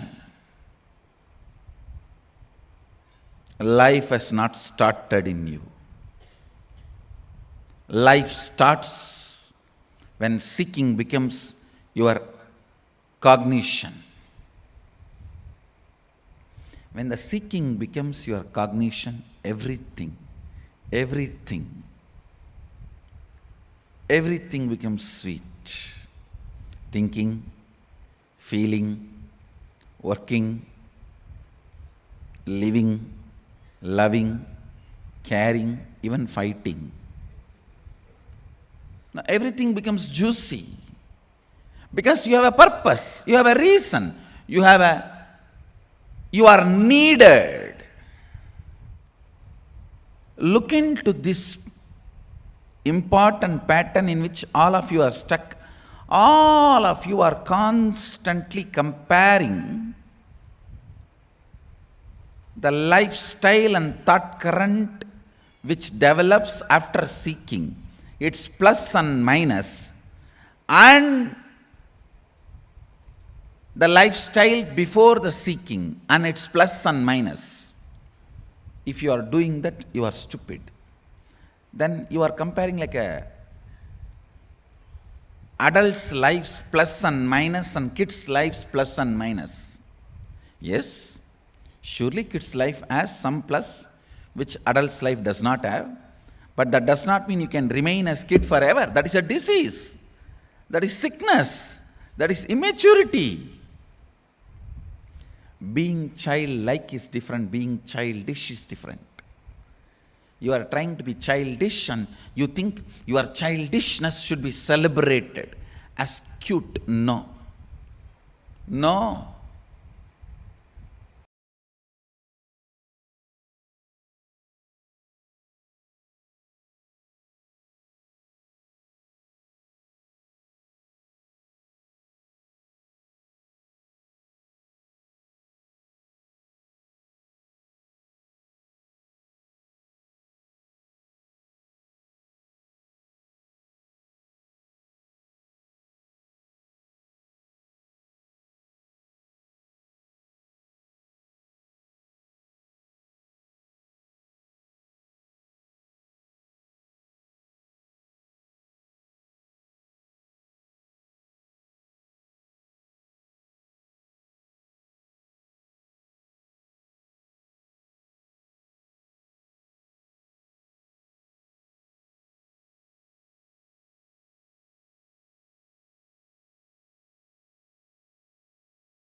Nityanandam.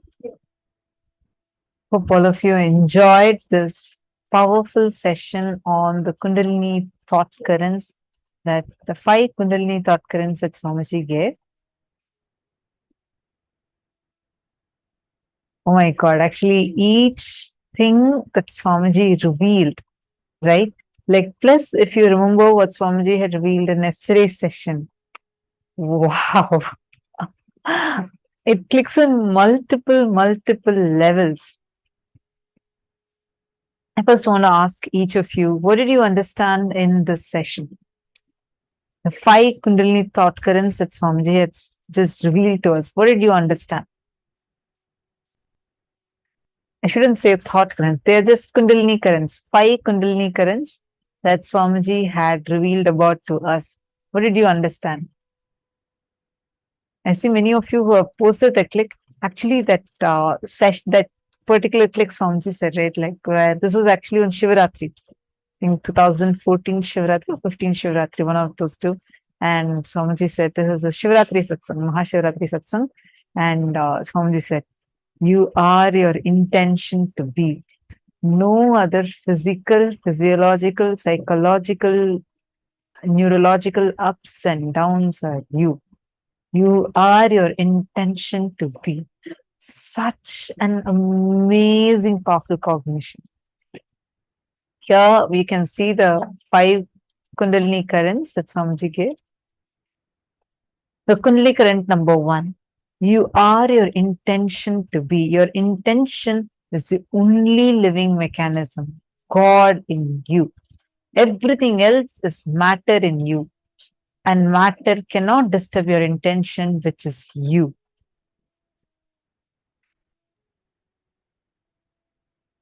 The Kundalini current number 2. I am blissful because I am Mahadeva, supreme consciousness.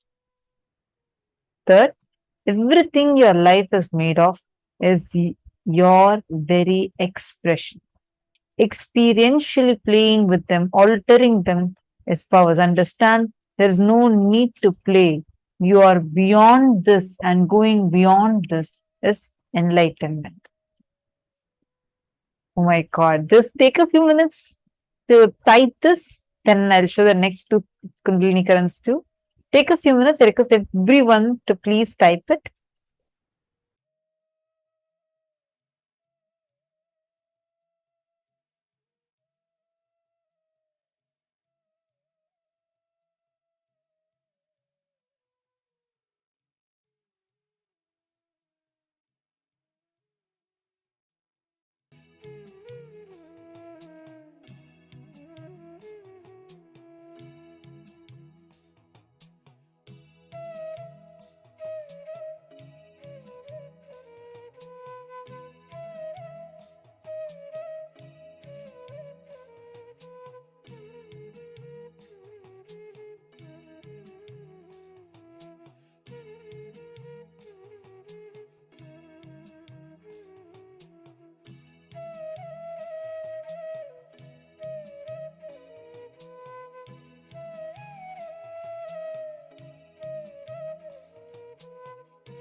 Oh, let's go to the next two Kundalini currents.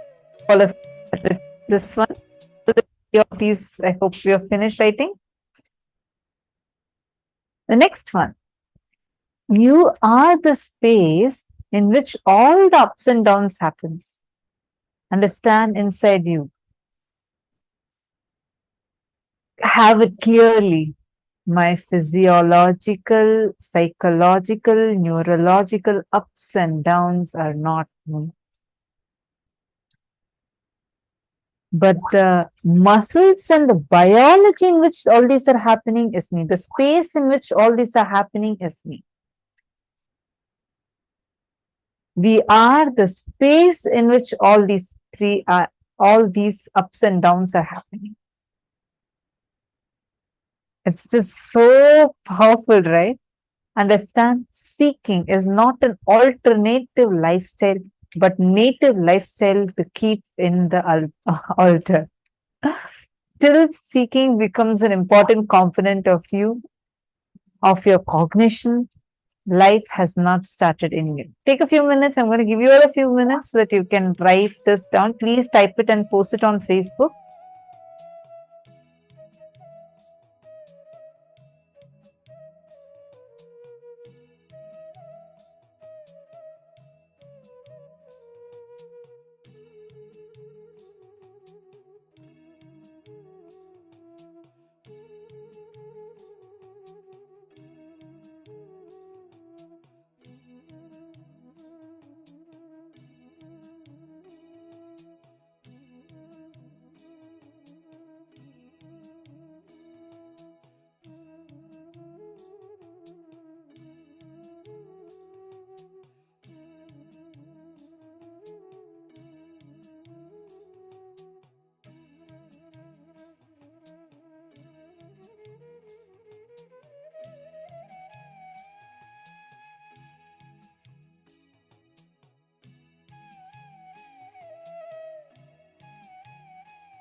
All right. I hope now all of you are having it.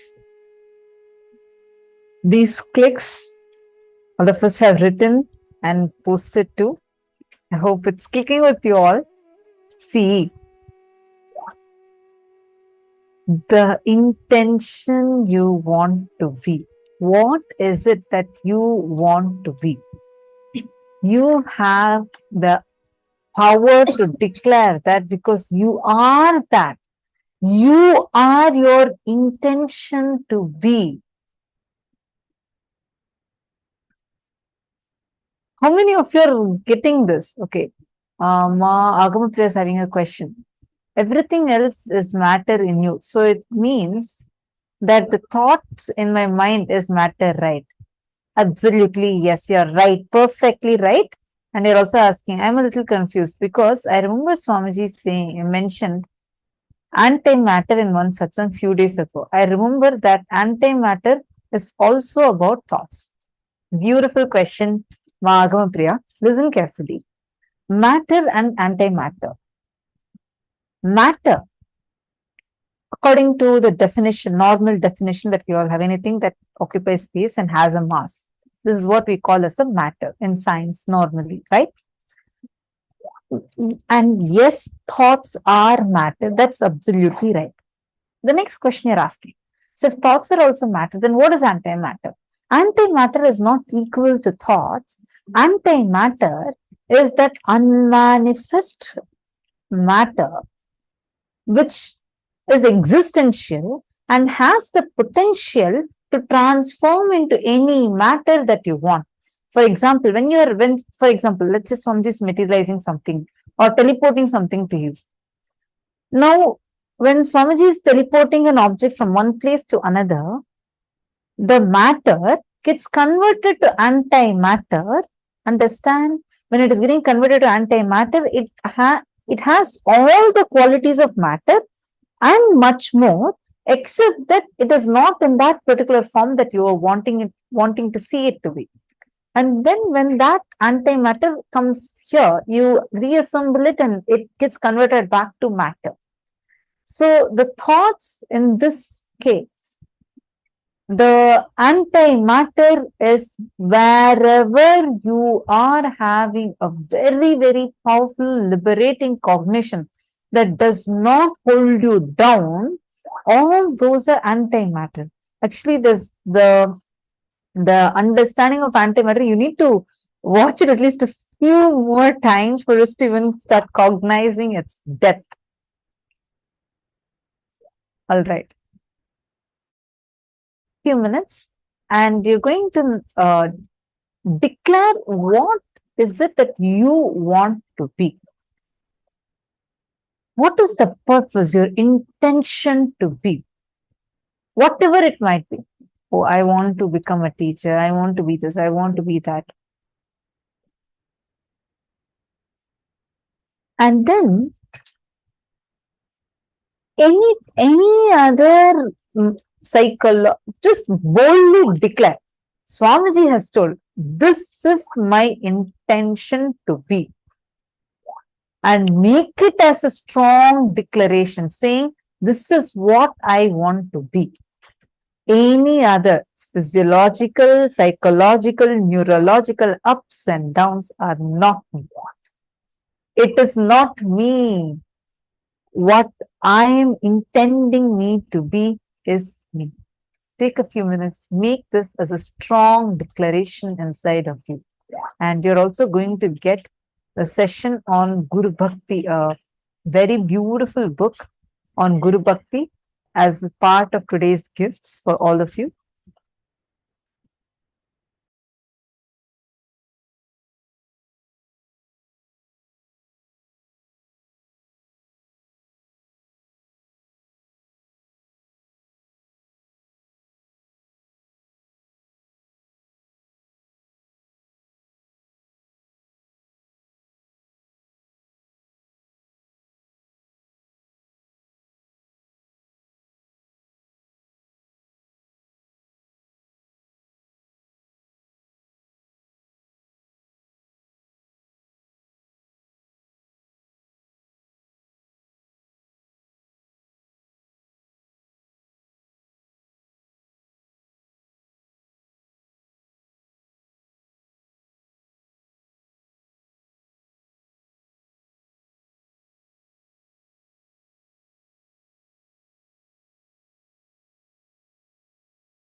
Now, let us continue this power of Aushadha Darshanam with the same context. See, as Swamiji beautifully revealed yesterday, you are your intention to be. Therefore, if your intention is to be Swamiji, to be Paramashiva, then when you decide that, that has to become your reality. When you are ready to drop anything else that is holding you back. See, it may be some greeds, it may be something you really want. It may be something that you're afraid of. Like, we all have this fear of the unknown. If I drop my identity, what happens to me? That feeling.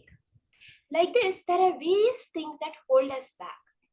All we have to do is say that, Swamiji, I want to become you. All of that, even if it is for the rest 23 hours, 59 minutes of the day, you are only stuck in your pattern. But 1 minute of the day, you're consciously cognizing, I am Paramashiva, consciously declaring, I am Paramashiva. That is what matters in the cosmos. More than how much of a time you spend, it is whether you are doing it consciously or unconsciously that makes the huge difference. Now, with that declaration that each and every one of us have just taken, to be in that space of Paramashivatva, no matter what, the patterns do not matter to me. We'll continue this power. We are going to be doing a slightly different variation of this power in this round. The power of body scanning. Yes, you're going to be able to scan the body of another person and diagnose any issue, any physical or mental imbalance that they have in their body. The Swamiji very beautifully explains the science.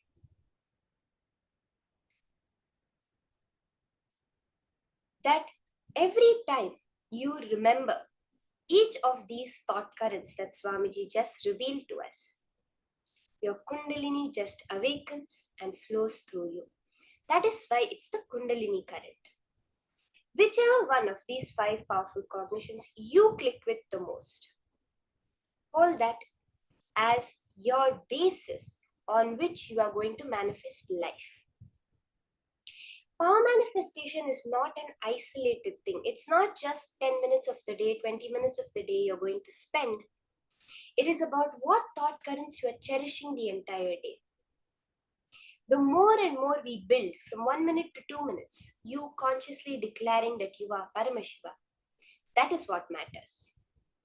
Build it more and more to higher levels of you consciously cognizing that you are Paramashiva. And let's start now. So let's start this power of body scanning, where you are going to be able to see in clear detail another person's body and all the details, whether it's the organs, whether it's the bones, the tissues, the blood flow, the air flow, all of this you're going to be able to scan in a person's body. The first level, you're going to be able to find a solution. So as I said in the morning, this power of Aushadha Darshanam is being able to scan a solution for a particular problem. We started off with having a medicine on screen and scanning what the disease that cures. This round, you're going to scan the disease of the person and scan the solution that Paramashiva is telling you.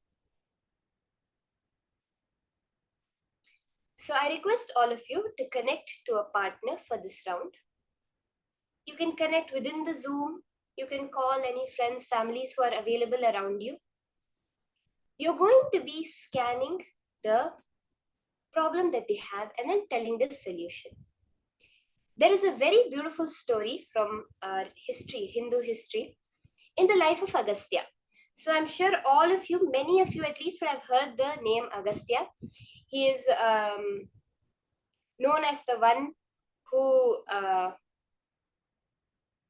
revealed the Tamil language to the world from Paramashiva himself. And he's a very great Siddha Purusha, a Siddhar. So what happens is, once a man comes to Agastya. He's suffering from an intense headache. He tells Bhagavan, you only have to save me. My head is really hurting. So just casually, with this same power of body scanning, Agastya scans that man and tells, see, you have a particular type of frog called a terai, which has grown inside your brain, which is sitting there and causing the pain for you. So now, he instructs his disciple, who was sitting next to him, Agastya's disciple, he tells, cure the disease. So immediately, this disciple, he performs a non-invasive open head surgery. Yes, you heard me right. A non-invasive open head surgery, just through the power of the third eye, removes that frog, the terai, keeps it aside, closes the person's head back, and the man is completely healed. Therefore, this disciple of Agastya gained the name as Terayar, the Teraya Siddhar. Like this is how all of us can do power manifestation. It's not a story, something. These are all our possibilities that Swamiji is making our reality now. So are we ready? You can connect to a partner. You're going to scan their disease, whatever. See, even if you feel like, oh, I know this person has the disease, or by looking at them, I can make out that this is the issue they are having. Just leave all of that. That is all the past. Now, you're connecting to your future self. That is Swamiji. Not your past self, which is an even more deluded version of you. So sit, connect to Swamiji, and ask Swamiji, Swamiji, please reveal to me whichever of these powerful cognitions click with you. Hold that in your inner space, that as the base of your power manifestation. Connect to Swamiji, chant the Mahavakya, and first you will scan the disease in the person's body. Immediately after that, go for what is the best solution, the best conscious solution from the third eye for that person. Do remember to share with your partner that you're just being trained. This is part of the training session to be able to do this. So just request their consent first for this and let them know that they should always get a second opinion of verify with their doctor before implementing any of the solutions you give them. Let's connect to someone whom you are unfamiliar with, someone whom you do not know their health issues, so that your mind can be completely set. Yes, I have manifested. It is not my mind doing the work. It is Paramashiva. So for that purpose, I would request all of you to connect to someone with whom you're entirely unfamiliar with their medical history.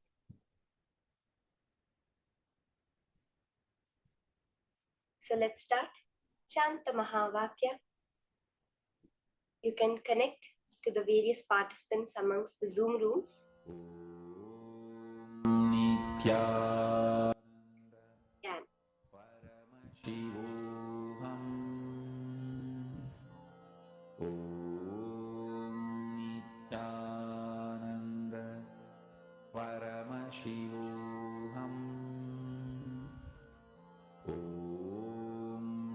Nithyananda Paramashivoham.